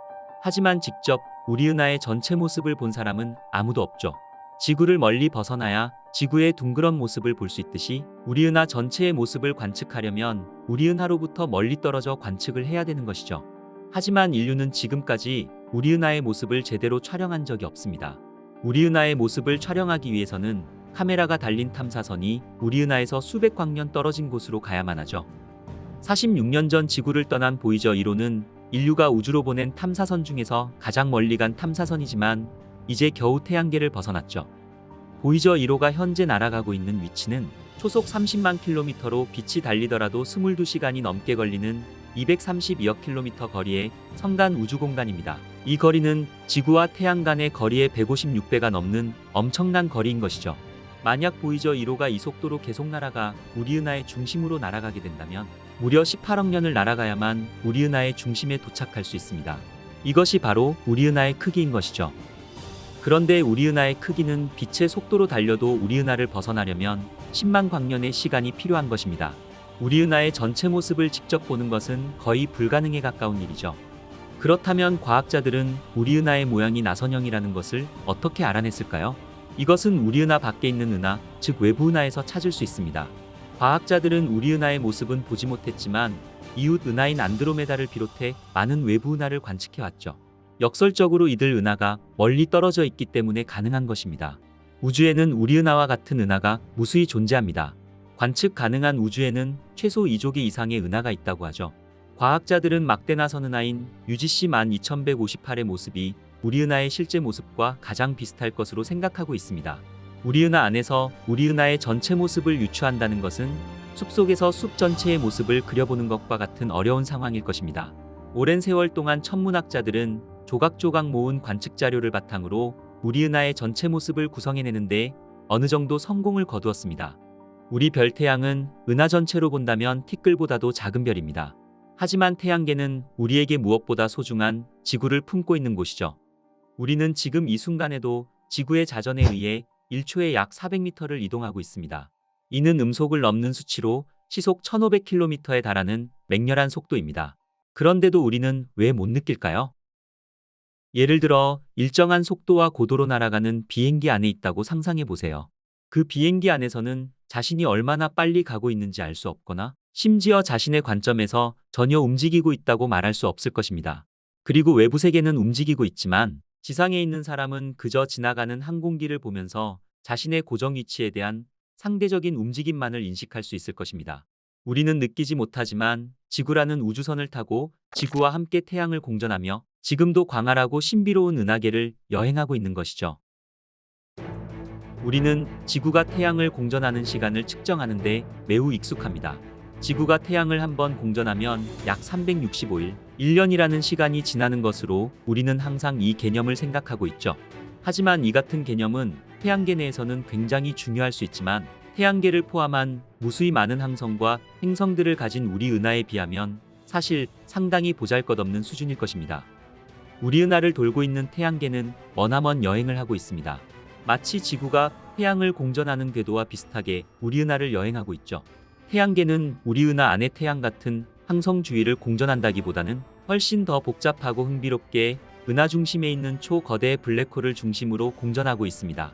태양은 초당 약 230km, 시간당 약 80만 km에 달하는 엄청난 속도로 움직이고 있습니다. 따지고 보면 태양은 우리 은하를 공전하는 듯이 보이지만 사실은 우리 은하 중심에 있는 초거대 블랙홀로 빨려 들어가고 있는 것이죠. 태양계가 우리 은하를 한번 공전하는 데 걸리는 시간은 지구의 시간으로 약 2억 2천만 년에서 약 2억 3천만 년 정도가 걸린다고 합니다. 그러나 지구가 태양의 중심을 돌고 있는 공전운동과는 그 형태가 다르게 움직이고 있습니다. 은하 속을 여행하는 태양은 마치 우리 은하를 중심으로 회전목마를 타고 있는 것과 같은 궤적운동을 하고 있죠. 태양이 위아래로 목마운동을 하는 주기는 약 6,200만 년 정도라고 합니다. 태양계는 은하면과 행성 궤도면 사이에 약 60도의 각도로 은하계를 이동합니다. 태양은 은하수를 중심으로 회전하면서 은하계의 나머지 부분에 대해 위아래로 그리고 안팎으로 움직이며 나아가고 있죠. 우리 은하계는 거대하고 거대하며 가장 중요한 것은 움직이고 있다는 사실입니다. 모든 별과 행성, 가스구름과 먼지 알갱이 하나까지도 그 내부를 돌아다니며 중력에 기여하고 영향을 받는 것입니다. 태양이 은하궤도를 공전할 때 회전목마와 같은 운동을 약 6,200만 년 주기로 한다면 그것은 분명 같은 주기 때마다 지구에도 영향을 주었을 것입니다. 이것은 태양이 어떤 위치에서 이동하고 있느냐에 따라서 태양의 가속도가 달라질 수 있을 것이며 이는 지구 궤도에도 변화를 일으켜 지구의 날씨 또한 엄청난 영향을 주었을 것입니다. 그리고 태양이 은하궤도를 공전할 때 만약 별들이 밀집한 지역을 통과하는 경우라면 다른 별들의 중력에 의해 영향을 받아 태양계 주변의 오르트 구름에 있는 소행성들에게 섭동을 일으켜 오르트 구름에 속해 있던 소행성들이 궤도를 이탈할 것이고 이들은 혜성이 되어서 태양계 내부를 향해 돌진할 수도 있을 것입니다. 이 같은 주기로 혜성이 많아진다면 지구와 혜성과의 충돌 확률 또한 높아졌을 것입니다. 공룡의 멸종이 소행성들과의 충돌에 의한 것이었음을 감안한다면 충분히 가능성이 있는 이야기인 것이죠. 적어도 우리는 그 걱정은 안 해도 좋을 듯합니다. 우리의 먼 후손들은 그에 대해서 걱정해야 하겠지만 과학자들은 이와 같은 주기에 의해 멸종이 있다 하더라도 다음번 멸종은 약 1500만 년 이후로 예상되어 있으니까 말이죠. 우리는 그동안 지구나 금성, 화성의 운동을 고정된 태양을 공전하는 타원 운동으로 알고 있었습니다. 그러나 태양 역시 은하의 중심을 따라 공전한다는 사실을 감안한다면 지구나 화성 같은 행성 역시 태양을 따라서 은하의 중심을 회전하는 운동을 하게 되는 것이죠. 따라서 이것은 우리 태양계 내부의 행성들의 운동은 태양을 중심으로 본다면 타원 운동이라 할 수 있겠지만 은하를 중심으로 본다면 나선 운동이라 할 수 있을 것입니다. 과학자들은 태양이 우리 은하를 지금까지 25바퀴 정도 돈 것으로 예측하고 있습니다. 태양이 앞으로도 그만큼을 더 돌게 된다면 태양의 수명은 다하게 될 것입니다. 우리 태양은 적색거성이 되어 태양계는 종말을 맞게 되겠죠. 우리가 살고 있는 지구의 모습은 생명이 살기 좋은 안정적이고 온화한 푸른빛의 아름다운 세계로 생각하고 있지만 사실 현재의 오늘은 우주의 시간으로는 그저 역동적으로 진화하고 있는 행성의 한 장면일 것입니다. 기껏해야 100년을 사는 인간에게는 큰 변화가 없는 듯 보이지만 지질학적 시간으로는 지구가 탄생한 이후로 끊임없이 변화해왔죠. 과거의 지구는 쏟아지는 운석에 맞고 엄청난 화산 폭발과 생명체의 대량 멸종 등을 겪으면서 다양한 모습으로 진화를 거듭하며 지구에 살아남았습니다. 우리에게 지구가 특별한 이유는 태양계에서 현재까지 유일하게 생명체가 살고 있는 행성이기 때문입니다. 하지만 우리는 우리가 살고 있는 지구에 대해서 얼마나 알고 있을까요? 그리고 어떻게 생명이 무생물에서 유래하여 현재 인류의 모습으로 진화했을까요? 이것은 여전히 큰 과학적 미스터리로 남아 있습니다. 그러나 우리는 현재 지구 생명체의 시작에 대해서 수많은 모델을 가지고 있으며 이 중 일부는 여전히 발전 중에 있습니다. 우리가 살고 있는 소중한 지구가 어떻게 태어났고 생명체가 어떻게 진화했는지에 대해 알아보기 위해 과거로의 여행을 떠나보겠습니다.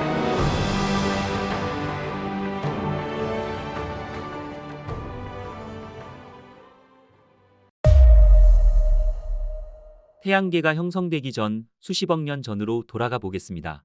태양계가 형성되기 전의 우주 공간에는 엄청난 양의 성간 기체와 우주먼지로 이루어져 있었습니다. 그리고 태양계 성운의 규모는 현재보다 광활했죠. 지금으로부터 약 46억 년 전 성간 가스와 먼지 덩어리로부터 태양계의 형성이 시작되었습니다. 이 덩어리는 좀 더 큰 규모의 집합체의 일부였죠. 그러다 어느 순간 주변의 초신성이 폭발하게 됩니다. 이 초신성의 폭발에 의한 충격파에 의해 안정적이던 성운은 중력 붕괴를 일으켰고 이 구름들은 수축하면서 자체 중력으로 인해 서로를 끌어당기게 되었죠. 서서히 회전하던 구름들은 그 속도가 빨라져 원반 형태를 갖추게 되었습니다. 자체적으로 회전하는 원반 구름들은 중력으로 인해 수축이 진행될수록 중심부에는 가스들이 더 많이 모이게 되었죠. 이 모여있는 가스 입자들은 서로 충돌하게 됩니다. 이때 운동에너지가 열에너지로 전환되면서 중심부의 온도가 올라가게 되는 것이죠. 이것이 원시 태양의 탄생이었습니다. 원시 태양은 이러한 과정을 거치면서 온도와 압력이 매우 높아져 수소가 헬륨으로 융합하는 핵융합 과정을 통해 엄청난 열과 빛을 우주 공간으로 내뿜는 항성이 되었으며 스스로 빛을 내는 하나의 행성군의 중심이 탄생하게 된 것이었습니다. 태양 주위의 기체와 티끌들은 회전원반과 같은 방향으로 원심력에 의해 계속해서 회전을 같이 하게 됩니다. 태양계 성운은 회전과 수축을 반복하면서 중심부는 볼록해지고 가장자리는 얇은 원반 모양을 형성하게 되었죠. 이 가스와 먼지 구름들은 중력에 의해 충돌하고 달라붙으면서 크고 작은 덩어리를 이루며 원시 행성을 형성하는 물질로 성장하게 됩니다. 이것은 회전축의 수직 방향으로 작용하는 원심력에 의한 것이었습니다. 태양은 원시 태양계 전체 물질의 질량의 99.86%를 모아 응축되어 형성되었으며 태양이 응축되고 남은 성운의 고리 부분을 구성했던 가스와 먼지들은 회전을 계속하며 뭉쳐지고 커지면서 작은 덩어리로 만들어졌습니다. 이 덩어리들은 서로 잡아당기고 모여서 점점 덩치를 키우며 충돌하는 과정을 통해 행성과 외소행성 그리고 해성들이 만들어지게 된 것입니다. 원시 태양에 가까운 영역에서는 메테인과 암모니아 등과 같은 가벼운 물질들은 증발하였으며 녹는 점이 높은 규소와 철, 니켈과 같은 무거운 물질들은 산소와 결합해 지구와 같은 암석형 행성들이 만들어지게 되었습니다. 이때 태양에서는 수소핵 융합 반응이 계속해서 일어났으며 이로 인해 강력한 태양풍이 발생하여 원시 태양 주변의 가스와 먼지들을 태양계 바깥으로 날려보내게 됩니다.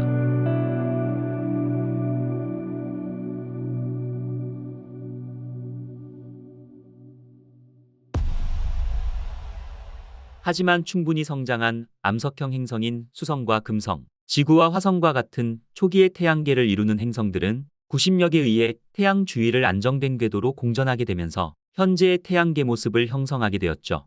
그리고 태양풍으로 인해 밀려난 먼 영역에서는 보다 가벼운 기체와 얼음으로 둘러싸인 티끌 등에 의해 목성과 같은 기체형 행성으로 진화하게 된 것이었습니다. 45억 년 전 지구는 지금과 다른 지옥의 모습이었습니다. 지구의 얇은 대기는 대부분 수소와 헬륨 등의 가벼운 기체로 이루어져 있으며 지구는 아직 자기장이 형성되지 않아 지구의 얇은 대기들은 태양풍에 의해 날아가 버렸죠. 표면 온도는 무려 섭씨 1200도에 달했으며 이산화탄소와 질소 등 수증기만이 존재했습니다. 높은 온도와 유독성 가스 때문에 만약 이곳으로 가까이 다가갔다간 수초 내로 질식하거나 재가 되었을 것입니다.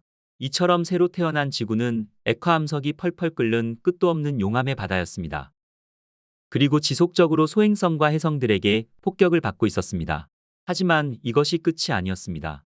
화성 크기의 행성 테이아가 지구를 향해 날아온 것이었습니다. 이 행성 테이아는 초속 15km 속력으로 날아와 지구와 충돌하였죠.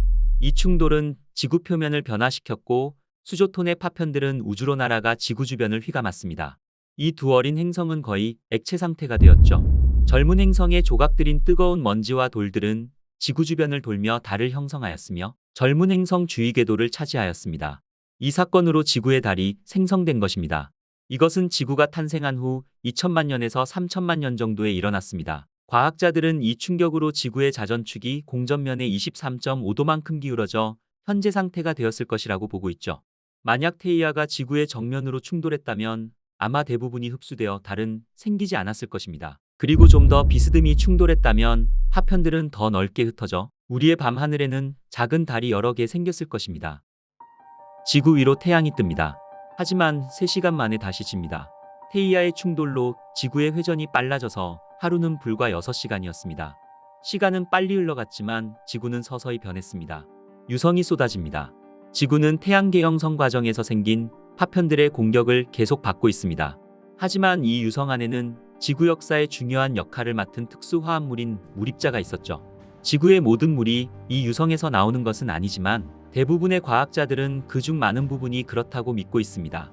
아이러니하게도 이 위협적인 유성은 지구상의 생명체를 만드는 필수 요소를 갖고 있었던 것입니다.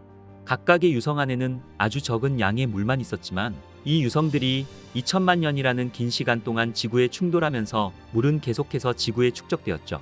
이 이론에 따르면 태양풍의 수소이온이 유성과 충돌하여 표면 아래로 산소 원자를 방출하며 물을 생성하게 되는 것입니다. 그리고 행성이 냉각됨에 따라 더 무거운 원소는 지구 중심으로 가라앉고 물과 같은 가벼운 화합물은 표면 위로 올라왔죠. 물은 지표면 위에 모였습니다. 지구의 중심부는 액체였지만 지구의 표면은 섭씨 70도에서 80도 정도로 냉각돼서 지각을 형성하기에 충분했죠. 마그마가 식으면서 원시대기의 수증기 성분이 응결되어 구름이 만들어졌습니다. 여기서 내린 비는 원시바다를 만들었죠. 바다가 만들어진 시기는 적어도 44억 년 전쯤으로 밝혀졌습니다. 시생무대 초기부터 바다는 이미 지구를 뒤덮고 있었던 것이었습니다.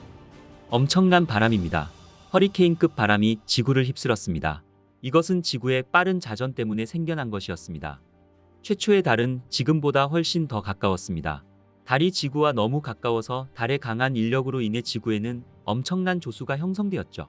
새로운 지구는 이 기간 동안 지옥 같은 곳이었습니다. 지각 아래 멘틀의 흐름으로 인해 큰 암석판이 움직이게 되었으며 행성 표면의 이 판들의 충돌로 인해 거대한 산과 화산이 생겨나고 계속해서 폭발하여 엄청난 양의 용암과 가스가 분출되었습니다. 그 결과 액체 상태의 암석이 지각을 뚫고 대양 위로 솟아올라 작은 섬들이 나타나게 되었죠. 이때 원시 행성에는 대기가 거의 없었지만 행성이 냉각되면서 중력이 포착되었습니다. 시간이 지나면서 달은 서서히 멀어지고 파도는 잦아들면서 지구의 자전 또한 느려졌습니다. 우리가 아는 지구와 비슷해졌습니다. 하지만 아직 공기는 유독하였으며 온도는 너무 뜨거워서 아무것도 살 수가 없습니다. 유성은 지구가 생긴 후 줄곧 쏟아져 내렸습니다. 하지만 38억 년 전의 유성의 공격은 새로운 국면에 접어들었죠. 유성들은 이미 지구에 물을 가져다 주었지만 이번에 다른 것도 가져왔습니다. 유성은 녹으면서 미네랄을 배출했고 탄소를 운반했으며 원시 단백질과 아미노산을 우주 공간에서 해저로 가져왔습니다. 해저는 암흑이었습니다. 해수가 지각 틈을 통해 지면 안으로 스며들어 뜨거워지면서 미네랄과 가스를 흡수했습니다. 바다로 뿜어져 나오는 것은 바로 그 혼합물이었으며 이런 탑들도 생겨났죠. 이 수중굴뚝에서 나오는 것은 연기가 아니라 뜨거운 액체의 일종이었습니다. 원시바다의 해저에서는 열수 분출공과 같은 곳이 다수 존재하였습니다. 유성에서 실려온 다양한 미네랄과 화학물질 덕분에 바다는 화학물 수프처럼 변했습니다. 이 화학물질들이 모여서 생명체가 탄생한 것이었습니다. 최초의 생명체는 36억 년 정도 전에 열수에서의 고에너지 화학 반응을 이용하는 특수한 유기물들이 생겨나 진화하면서 탄생한 것으로 추정하고 있습니다. 바다는 이제 미세한 유기체로 가득 찼고 이 단세포 박테리아는 지구 생명체의 가장 초기 형태였습니다. 지구의 형성에서 아주 중요한 순간이었습니다. 미세 생명체가 생겨났으니까 말이죠. 하지만 이후 이 생명체는 수억 년 동안 진보도 없었으며 진화적 발전도 없었습니다. 지구의 생명체는 단지 단세포 박테리아뿐이었습니다. 더 복잡한 생명체는 한참이 지나서야 나왔습니다. 35억 년 전에 바다가 얕아지고 나서 말이죠. 이것은 암석처럼 보이지만 하나하나가 살아있는 박테리아의 산으로 스트로마톨라이트라 불리우는 군락입니다. 마치 마법 같은 이 박테리아는 햇빛을 양분으로 바꾸었습니다. 광합성을 할 수 있는 생명체들이 생겨나면서부터 이들은 태양 에너지를 곧바로 자신들의 에너지원으로 활용할 수 있게 되었죠. 이 과정이 바로 광합성으로 햇빛의 힘을 이용해 이산화탄소 물을 포도당으로 변화시키는데 이 같은 변형 과정에서 부산물이 생기는 것이 바로 산소라 불리는 가스였습니다. 스트로마톨라이트는 천천히 그리고 지속적으로 바다에 산소를 채웠습니다. 이 산소는 물속에 있는 철을 녹으로 바꿔주었는데 이것이 해저에 떨어지면서 철이 풍부한 침전물이 형성되었죠. 이 박테리아는 현재 지구에서도 볼 수 있습니다. 1956년 오스트레일리아 서부 샤크만을 탐사하던 지질학자들은 이곳에서 스트로마톨라이트를 만드는 시아노박테리아를 발견하였죠. 샤크만의 얕은 하멜린풀은 암석으로 가로막혀 있고 건조해서 다른 동물이 살 수 없을 정도로 바닷물이 짰습니다. 천적이 없는 이곳에서 시아노박테리아는 38억 년 동안 그래온 것처럼 여전히 광합성을 하며 스트로마톨라이트라는 특이한 암석 구조를 만들고 있었죠. 이 시아노박테리아는 남세균이라고도 부르는데 남세균은 자라면서 끈끈한 점액질을 내뿜어 표면에 붙어 있으며 이 점액에는 남세균은 물론 물속을 떠다니던 모래나 진흙 입자도 붙습니다. 그래서 박테리아가 넓게 자란 위로 퇴적물이 쌓이고 그 위로 또 층층이 끈적이는 시아노박테리아가 자라면서 쌓여 큰 돔의 형태로 성장하게 되는 것이죠. 이것이 굳으면 스트로마톨라이트라는 퇴적암이 되는 것입니다. 스트로마톨라이트는 우주생물학자들이 다른 행성에서 찾아야 한다고 말하는 생체 특징 중 하나입니다. 물론 비생물학적 원인도 있을 수 있으므로 확실하게 하려면 미세한 규모로 관찰해야만 합니다. 경쟁자가 없는 시아노박테리아는 바다 가득 번성하였으며 광합성을 통해 지구를 점점 산소로 채우기 시작했습니다. 바닷속을 가득 채운 산소는 원시 대기로 새어나갔습니다. 박테리아는 이제 지구상에 경쟁할 수 없는 지배자였습니다. 약 24억 년 전부터 시작된 이 과정은 산소 대폭발 사건이라 부릅니다. 바다가 산소로 포화되는 데에는 10억 년에서 20억 년이 걸렸던 것으로 추정하고 있죠. 그 뒤 계속되는 광합성은 산소를 대기 중으로 방출시켰으며 성층권의 오존층을 형성하게 된 것입니다. 이 고대암석은 우리가 살고 있는 대한민국에서도 찾아볼 수 있습니다. 대구 카톨릭대학 건물 뒤편으로 가면 둥글둥글한 모습에 멀리서 보면 마치 호빵처럼 보이는 바위 몇 개를 보실 수 있습니다. 이 돌은 생물이 만들었고 이 생물 덕분에 지금 수많은 생명이 지구에서 숨쉬며 살아갈 수 있는 것이죠. 이것이 없었다면 어떤 생명체도 살지 못했을 겁니다. 우리가 숨을 쉬는 건 순전히 이 고대의 박테리아 군락 덕분이었죠. 하지만 24억 년에서 21억 년 전 생명 초기에는 시아노박테리아가 생성한 산소로 인해 혐기성 박테리아에게는 멸종으로 가게 하는 재앙이었을 것입니다. 빛과 산소를 싫어하는 혐기성 박테리아에게서는 산소가 독성 폐기물이었죠. 일부 사람들은 지구 최초의 대량 멸종 사건을 이 시기로 보고 있습니다. 지금으로부터 8억 5천만 년 전부터 6억 3,500만 년 전 시기에 전 지구가 얼음에 덮이는 혹독한 빙하기가 찾아왔습니다. 과학자들은 이 가설을 눈덩이 지구라고 부르고 있죠.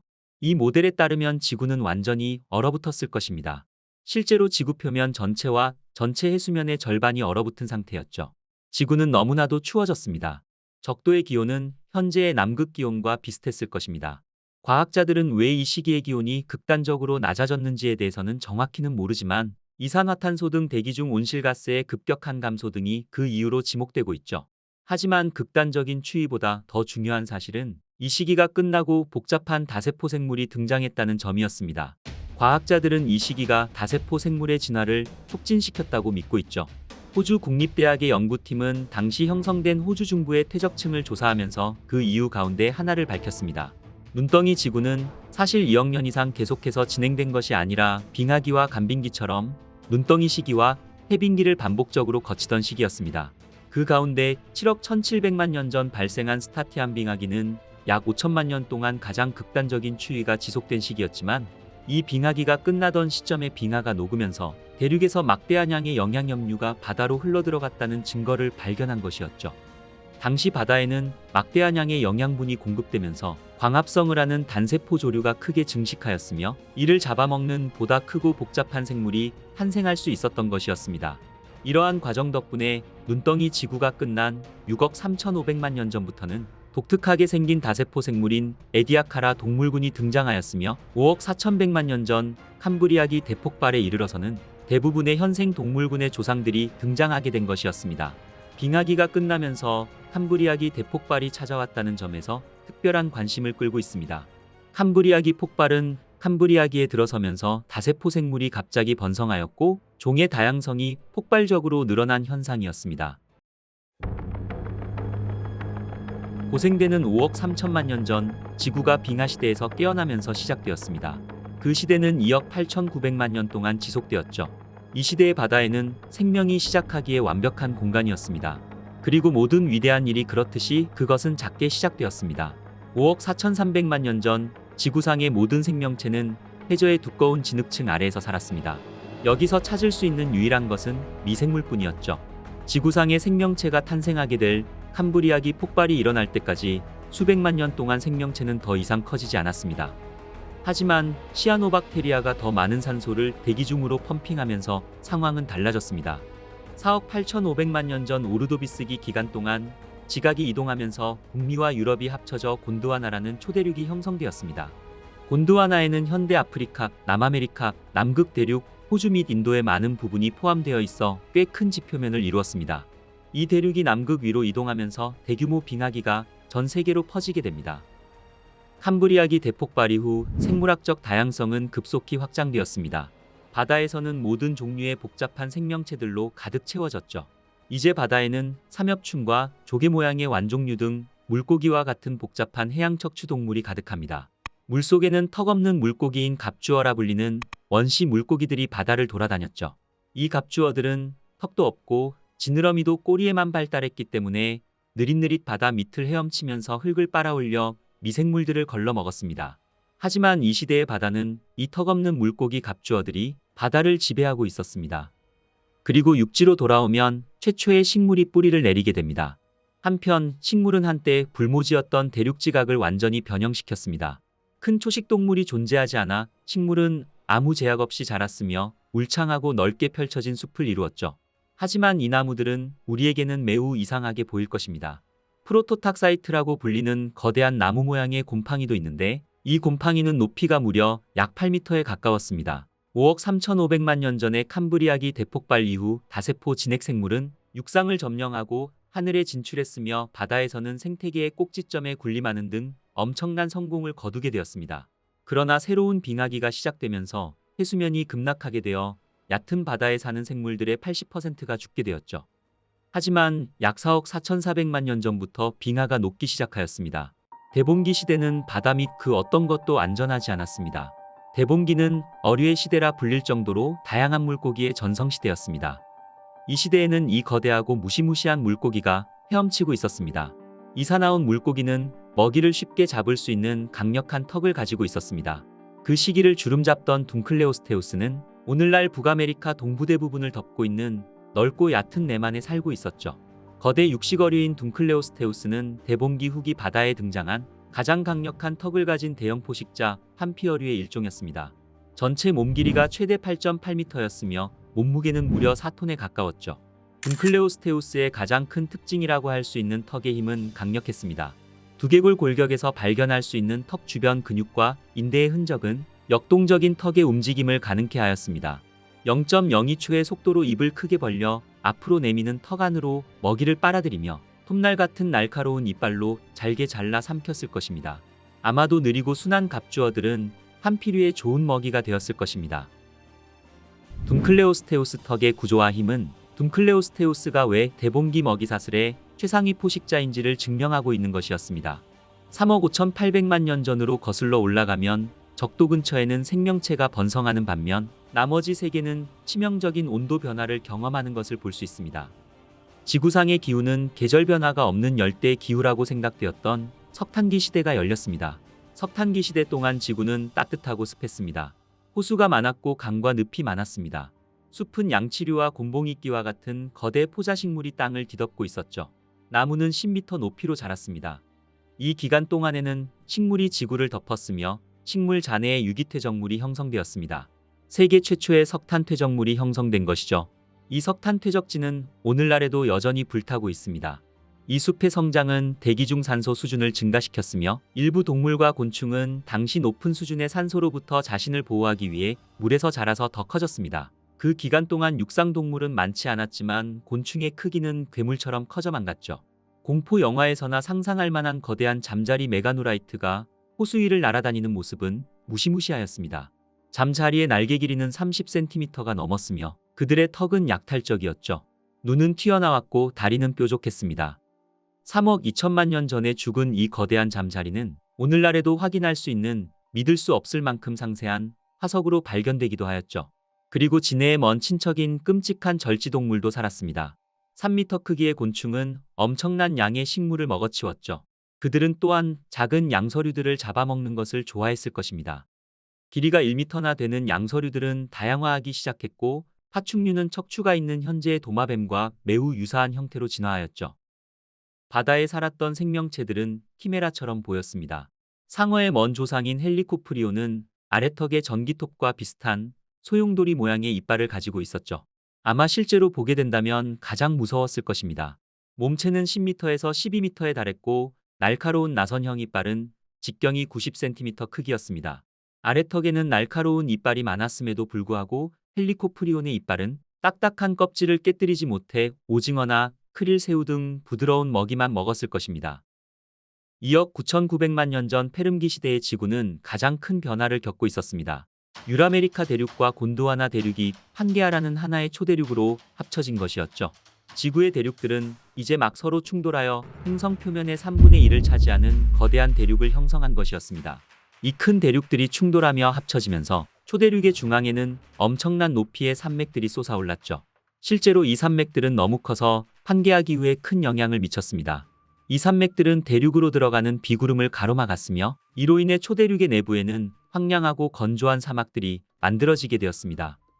이 시대는 급격한 온도 변화를 겪고 있었습니다. 거대한 습지와 숲들이 마르기 시작하자 식물들도 적응해야만 했죠. 멸종된 원시 포유류의 조상인 디메트로돈은 무서울 만큼 매혹적인 동물이었습니다. 만약 실제로 디메트로돈을 만난다면 정말 볼만한 광경일 것입니다. 이 고대 도마뱀은 길이가 5m까지 자랐고 무게는 225kg까지 나갔습니다. 등 위로는 척추를 타고 내려가는 커다란 돛을 달고 있었습니다. 이 포식자는 실제로 파충류보다 현대의 포유류에 더 가까웠습니다. 과학자들은 돛이 파충류의 체온을 조절하여 낮에는 따뜻한 햇빛을 흡수하고 밤에는 과도한 열을 발산하는 데 도움이 되었다고 생각하고 있죠. 이 시대는 온갖 종류의 기후 변화를 겪어야만 했습니다. 생명체에게는 온도 조절 능력이 있어야 확실히 유리했을 것입니다. 이는 살아있는 생명체가 생존하기 위해 얼마나 많이 변화할 수 있으며 변화하고 진화해야만 하는 이유에 대해서 보여주는 훌륭한 예시였습니다. 날카롭고 납작한 이빨은 악어처럼 위협적이었습니다. 디메트로돈은 그 시대를 지배하는 포식자였습니다. 페름기 중기 동안 지구는 계속 뜨거워졌습니다. 판게아의 평균 기온은 25도까지 올랐고 화산으로 인한 온실가스는 대기 중으로 뿜어져 나왔죠. 기후 변화로 인해 해수면이 이동하였습니다. 환경이 계속 변하면서 더 많은 복잡한 해양 생물들이 왔다가 사라졌습니다. 페름기 후기에는 또 다른 파충류인 리스트로사우루스가 등장하였습니다. 이 생명체는 도마뱀과 돼지 사이의 잡종처럼 보였습니다. 하지만 리스트로사우루스는 초식 동물이었습니다. 길이는 1m에 불과하였으며 굴을 파기에 적합한 강력한 앞다리를 갖고 있었죠. 곧 또 다른 포유류 같은 도마뱀이 진화했습니다. 키노돈트는 거대한 설치류처럼 보였으며 길이는 약 1m 크기 정도였으며 수염이 있었고 작은 동물과 곤충을 잡아먹었습니다. 포유류는 지배력이 증가했으며 이들 중 가장 큰 생물은 거인류에 속하는 고르고노프시안으로 분류되었습니다. 곰과 같은 이 동물은 서로 다른 기능을 하는 특화된 이빨을 가지고 있었습니다. 초식동물이거나 육식동물일 수 있으며 크기가 1kg 미만에서 1톤 이상에 이르기까지 다양하였습니다. 그런데 이 기간 동안 뭔가 나쁜 일이 벌어지고 있었습니다. 약 2억 5,200만 년 전 모든 식물과 동물의 약 90%가 멸종되었습니다.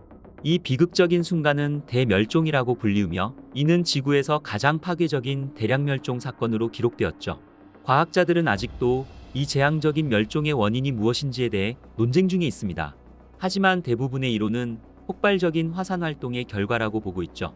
이 시대의 화산 활동은 무려 100만 년이 넘는 시간 동안 300만 입방킬로미터의 용암이 땅에서 쏟아져 나왔고 지구 전체를 10m 두께의 층으로 뒤덮었습니다. 지구는 매우 불행한 곳으로 바뀌게 되었습니다. 거대한 화산 폭발이 대륙을 휩쓸면서 엄청난 양의 이산화탄소와 화산재가 대기 중으로 방출되었습니다. 재가 너무 많아서 들어오는 햇빛의 대부분을 차단하였죠. 햇빛을 차단당한 지구의 기온은 갑자기 떨어지기 시작하였습니다. 식물은 광합성 과정을 수행하지 못하고 죽어갔으며 먹이사슬의 기초인 식물들이 죽으면서 곧 있어 동물이 뒤따라 죽어갔습니다. 상황은 더욱 악화되었습니다. 화산 폭발로 인해 배출된 이산화탄소로 인해 지구 온도가 다시 상승했습니다. 지구는 이로 인해 대부분의 산소를 잃게 되었습니다.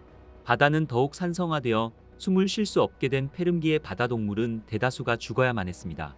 결국 해양 생물의 95% 이상과 육상 동물의 70% 이상이 멸종하게 되었죠. 이 대량 멸종 사건은 지구 역사상 그 어떤 것과도 비교할 수 없는 대규모 멸종 사건이었습니다. 페름기 대멸종은 생태계를 거의 완벽하게 전멸시켰지만 그래도 살아남은 생명체는 있었습니다.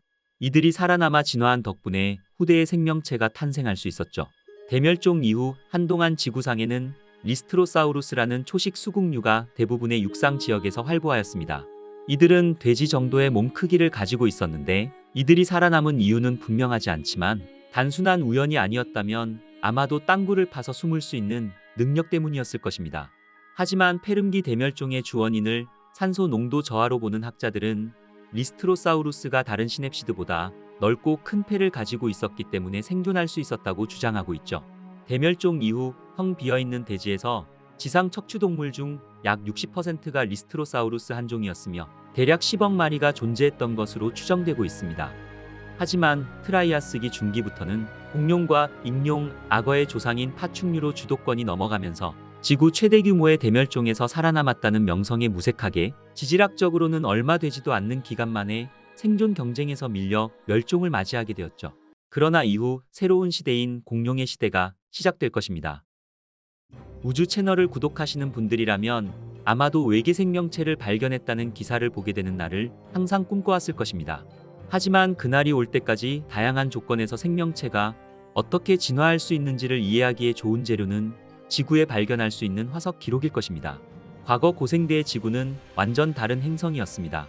우리 태양계에서도 이상한 생명체가 살기 적합할 것 같은 지하바다를 가지고 있는 위성들이 있죠. 바로 유로파와 가니메데, 엔셀라두스와 같은 지하바다를 숨기고 있는 위성들이 있습니다.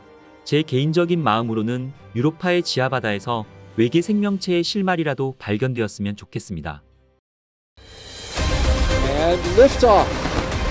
Liftoff of Falcon Heavy with Europa Clipper, unveiling the mysteries of an enormous ocean lurking beneath the icy crust of Jupiter's moon, Europa.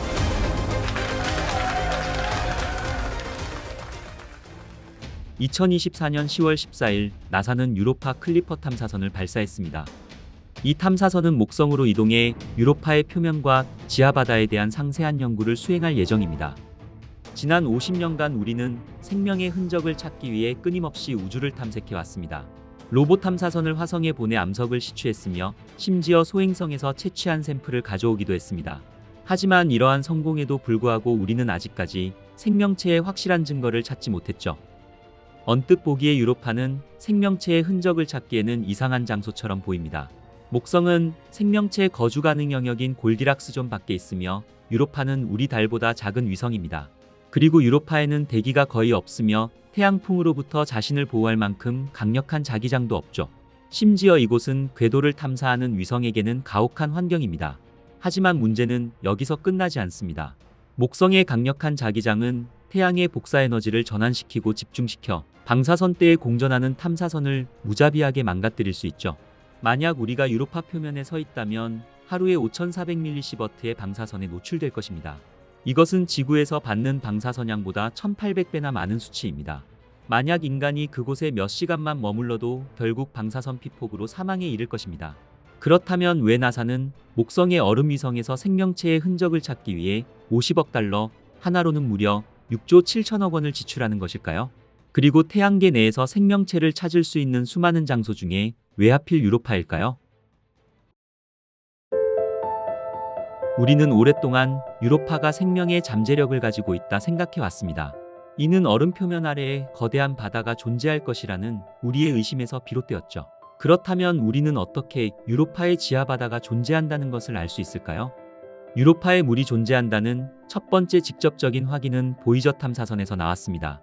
1979년 3월 나사의 보이저 1호와 보이저 2호는 태양계 탐사 프로그램의 일환으로 목성의 위성 유로파 궤도를 따라 이동했습니다. 보이저 탐사선은 25만 킬로미터 떨어진 곳에서 비행하며 유로파 표면의 놀라운 이미지를 포착했죠. 유로파는 태양계의 다른 대부분의 위성들과 비교해보면 무언가 빠져있다는 것을 알 수 있습니다. 바로 크레이터의 흔적이었죠. 수십억 년 동안 모든 행성과 위성들은 소행성들의 폭격을 받아왔습니다. 그리고 대부분의 행성 표면에는 그 흔적이 남아있죠. 하지만 유로파는 그렇지 않았습니다. 유로파의 표면은 매끄럽고 크레이터가 적었지만 이상하게도 움직이는 얼음으로 형성된 긴 능선들로 가득 차 있었습니다. 이 이미지들은 과학자들의 상상력을 자극하며 유로파로 향하는 더 많은 탐사 임무들로 이어지는 계기가 되었죠. 보이저 발사 16년 후 갈릴레오 탐사선이 목성에 도착했습니다. 갈릴레오 탐사선은 8년 동안 이 거대한 가스 행성과 그 위성들을 연구했죠. 갈릴레오 탐사선은 임무 수행 중 몇 가지 이상한 일들을 겪게 됩니다. 목성의 다른 위성 중 하나인 이오에 근접 비행할 때 귀중한 데이터를 손실한 것입니다. 갈릴레오 탐사선은 목성의 방사선대 안에 너무 오래 머물렀고 그 장비들은 설계된 방사선량의 3배를 견뎌야만 했던 것입니다. 그리고 갈릴레오 탐사선의 자력계는 또 하나의 흥미로운 것을 감지했습니다. 목성의 자기극은 지구와 마찬가지로 지리적 극과 일치하지 않습니다.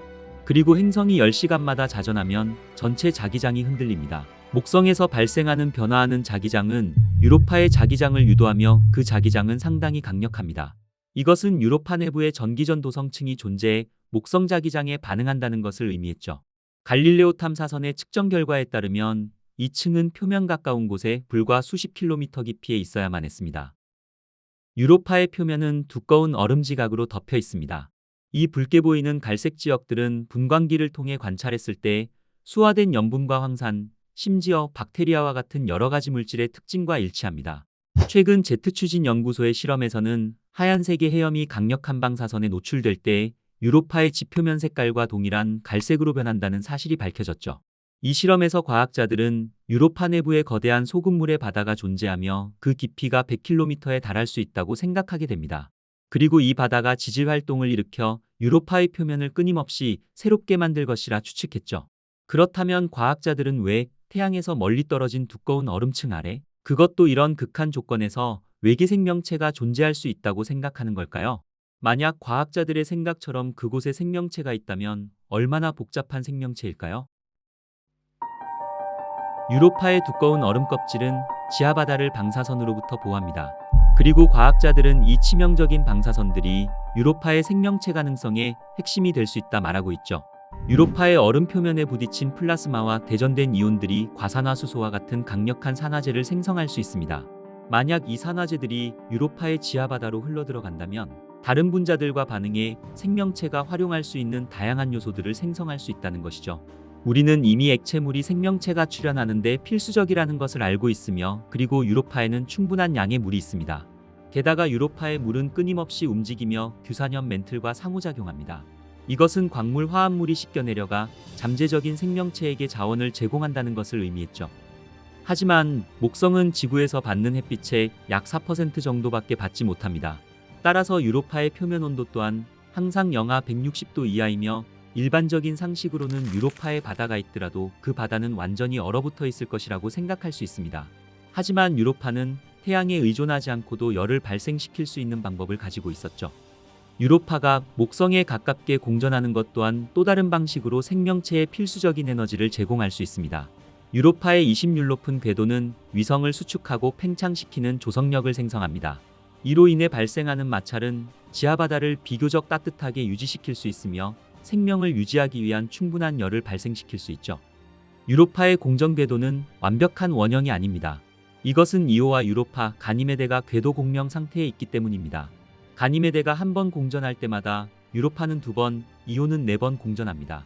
이로 인해 이오는 궤도의 한쪽에서 유로파를 안쪽으로 당기며 가니메데는 다른 쪽에서 바깥쪽으로 당겨 유로파 궤도를 더욱더 20율 높게 만듭니다. 그리고 목성의 인력 또한 목성 궤도에 가까운 쪽에서 더 강해지죠. 따라서 유로파는 끊임없이 늘어나고 찌그러지기를 반복한다는 것입니다. 과학자들은 유로파의 조석 변형으로 인해 발생하는 마찰이 유로파의 지하바다를 액체 상태로 유지할 만큼 충분한 열을 발생시킨다고 믿고 있죠. 이것이 바로 목성의 위성 이오가 이렇게 화산 활동이 활발한 이유일 것입니다. 화산 활동은 또 다른 에너지원이 될 수 있습니다. 만약 유로파의 얼음지 표면 아래 화산이 숨겨져 있다면 생명에 필요한 조건을 만들 수 있습니다. 예를 들어 우리가 살고 있는 지구에서도 해저의 화산암이 소금물과 상호작용하며 에너지를 생성해 화학 반응을 일으켜 미생물과 기타 유기체가 번성할 수 있습니다. 과학자들은 유로파에도 지구와 유사한 심해 열수 분출구가 존재할 수 있다 믿고 있죠. 또한 생명체가 출현하기 위한 가장 중요한 조건은 모든 생명체의 근본적인 구성 요소인 화학 원소의 존재입니다. 최근 연구에 따르면 이러한 원소들이 실제로 유로파에 존재한다는 것이 밝혀졌죠. 최근 허블 망원경이 이산화탄소를 감지하는 데 성공했으며, 허블의 데이터 분석에 따르면 이 이산화탄소는 운석이나 다른 외부에서 온 것이 아니라 유로파의 지하바다에서 유래했을 가능성이 높다는 것입니다. 그리고 허블이 촬영한 적외선 이미지 또한 유로파 표면에서 탄소로 보이는 흰색 점을 발견했죠. 특히 이 이산화탄소는 지질학적으로 최근에 퇴적되었을 수 있다는 것입니다. 그리고 더욱 놀라운 가설은 지금 이 순간에도 유로파의 얼음 아래에서 무언가가 살아있는 생명체가 있을 수 있다는 것입니다. 이산화탄소 외에도 과산화수소의 흔적이 발견되었는데, 이것은 혐기성 고세균에 의한 메탄 생성에 필수적입니다. 또 다른 놀라운 발견은 2022년 9월 29일 주노 탐사선이 유로파 표면 350km 상공을 비행하면서 이루어졌습니다. 주노 탐사선은 유로파 대기에 방출되는 원자수소 이온을 감지했는데, 이것은 유로파 표면을 강타하는 방사선 입자로 인해 상당량의 산소가 생성되고 이어서 물 분자가 수소와 산소로 분해된다는 것을 나타냈죠. 과학자들은 유로파가 초당 약 12kg의 산소를 생산하며, 이것은 100만 명이 하루 종일 숨 쉴 수 있는 충분한 양이라고 발표했습니다. 연구팀들은 이 산소 중 일부가 지질학적 과정을 통해 유로파의 지하바다에 도달할 수 있다 생각합니다. 이 발견으로 그곳에 생명체 존재 가능성을 더욱 높여주었죠. 마지막으로 생명체가 시작하고 진화하기 위해서는 안정적인 환경과 무엇보다도 엄청난 시간이 필수적입니다. 유로파는 이러한 조건을 풍부하게 갖추고 있습니다. 최신 추정치에 따르면 유로파의 지하바다는 우리 태양계만큼이나 오래되었으며 약 40억 년 이상 존재했습니다. 이 기간 동안 유로파의 지하바다는 거대한 얼음층 아래에 고립되어 생명체가 출현할 수 있는 안정적이고 안전한 환경을 제공했을 것이라는 것이죠. 이처럼 엄청난 시간 범위가 주어진다면 초기 지구보다 덜 유리한 조건에서도 생명체가 출현할 확률이 상당히 높다는 것입니다. 하지만 클리퍼 탐사선은 수킬로미터 두께의 얼음 지각을 뚫을 수 없습니다. 그렇다면 그 두꺼운 얼음 표면에서 생명체의 증거를 어떻게 찾을 수 있을까요? 이것은 스넛봇입니다. 패트리 접시가 상단에 붙어 있는 드론인데 고래의 숨구멍 위를 날아다니며 고래의 콧물을 채취합니다. 동물학자들은 스넛봇을 사용해 고래의 생물학적 정보에 대한 모든 정보를 얻을 수 있습니다. 그리고 우리는 우주에서도 매우 유사한 일을 할 수 있다는 것을 경험했습니다. 우리는 실제로 토성의 위성 엔셀라두스에서 간헐천에서 뿜어져 나오는 것을 포착하기도 했죠. 과학자들은 클리퍼 탐사선이 이번에는 의도적으로 직접 지하바다 물질을 수집할 수 있기를 바라고 있습니다. 만약 박테리아든 다세포 생물이든 생명체가 지하바다에 존재한다면 이 생명체의 흔적은 유로파의 표면에서 수킬로미터 위에서도 발견될 수 있을 것입니다. 박테리아는 얼음 입자에 쉽게 얼어붙어 솟아오르는 간헐천을 통해 클리퍼 탐사선으로 직접 전달될 것입니다. 그렇다면 어떤 모습일까요?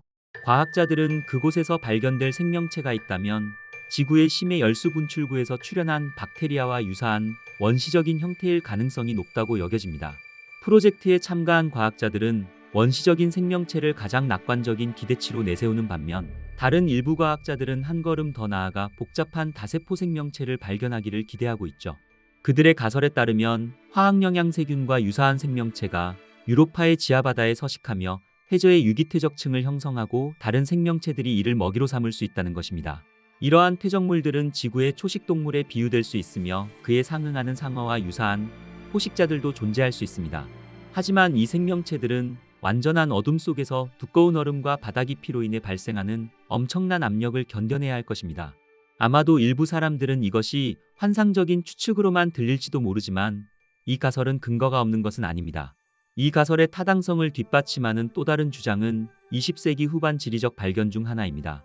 1973년 동남극에서 이루어진 연구 탐사에서 세계에서 가장 큰 담수빙하 아래 보스토크 호수가 발견되었습니다. 이 호수는 4km 두께의 얼음 아래에 묻혀 있으며 수백만 년 동안 외부 세계와 완전히 고립되어 있었죠. 과학자들은 이 호수에서 채취한 샘플에서 박테리아의 존재를 밝혀냈습니다. 보스토크 호수의 조건은 유로파의 지하바다와 크게 다르지 않을 것입니다.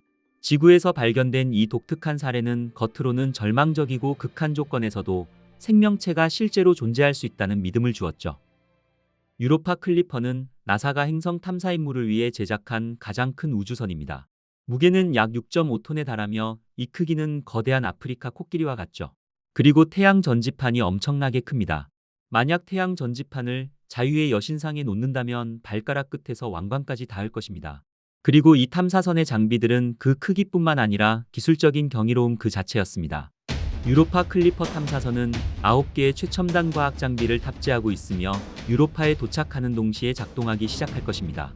첨단 과학 장비 중에는 얼음을 관통하도록 설계된 레이더도 있습니다. 이 레이더는 유로파의 얼음 껍질에 전파 신호를 보내 반사된 신호를 분석해 유로파 내부의 숨겨진 특징을 밝혀낼 것입니다. 또한 유로파에 탑재된 고성능 카메라는 이전 임무보다 훨씬 더 높은 해상도로 유로파를 매핑할 것입니다. 이것은 20인치만큼 작은 특징들까지 상세하게 감지할 수 있죠. 그리고 적외선 열 감지기는 유로파의 표면 근처에 액체물이 있거나 분출되었을 수 있는 더 따뜻한 지역을 찾으며 간헐천을 확인할 것입니다. 유로파 클리퍼는 먼 거리를 이동해야 합니다. 지구에서 목성까지 가는 길은 꽤 길지만 우주적 관점에서 보면 그렇게 나쁘지는 않습니다. 발사부터 목성에 도착하는 데까지 약 5년 반이 걸리게 됩니다. 화성을 한 번 그리고 지구를 한 번 더 근접 비행해 중력 도움을 받아 탐사선을 목성으로 쏘아 올려 2030년 목적지에 도달할 것으로 예상하고 있습니다. 목성은 태양을 제외하고 우리 태양계에서 가장 높은 수준의 방사선을 방출합니다. 유로파가 이 거대 가스 행성을 공전하면서 위험한 방사선대를 통과하여 우주선은 위험에 노출될 것입니다. 나사는 클리퍼 탐사선의 전자장비들을 보호하기 위해 밀도가 높은 알루미늄과 아연 벽으로 만들어진 저장칸에 보호했지만 일부 위험은 여전히 남아 있습니다. 현대적 차폐 기술을 사용하더라도 방사선대 안에 있는 탐사선은 3개월 정도밖에 버티지 못할 것입니다. 나사의 해결책은 유로파 근처로 빠르게 날아가 스쳐 지나간 다음 다시 멀어지는 방식을 사용합니다. 그리고 멀리 떨어져 있는 동안 여유 시간을 활용해 모든 데이터를 지구로 전송한다는 것입니다. 그 다음에 다시 유로파 근처로 빠르게 드나들며 날렵하게 치고 빠진다는 것이죠. 이 임무는 목성에 도착해 4년 동안 지속될 것이며 이 기간 동안 클리퍼 탐사선은 유로파를 49번 근접 비행해 모든 종류의 데이터를 수집할 것입니다. 이 임무의 주요 목표는 유로파 얼음 껍질의 정확한 두께와 아래 바다와의 상호작용 방식을 결정하는 것입니다. 또한 강력한 카메라를 사용해 미래에 있을 유로파 표면을 직접 탐사할 최적의 착륙 지점을 식별할 것입니다. 저는 유로파 클리퍼 탐사선이 그곳에 도착했을 때 무엇을 보게 될지 정말 기대됩니다. 어쩌면 유로파의 얼음 아래에서 발견될 작은 생명체가 우주에 대한 우리의 인식을 영원히 바꾸게 할지도 모를 일이니까 말이죠.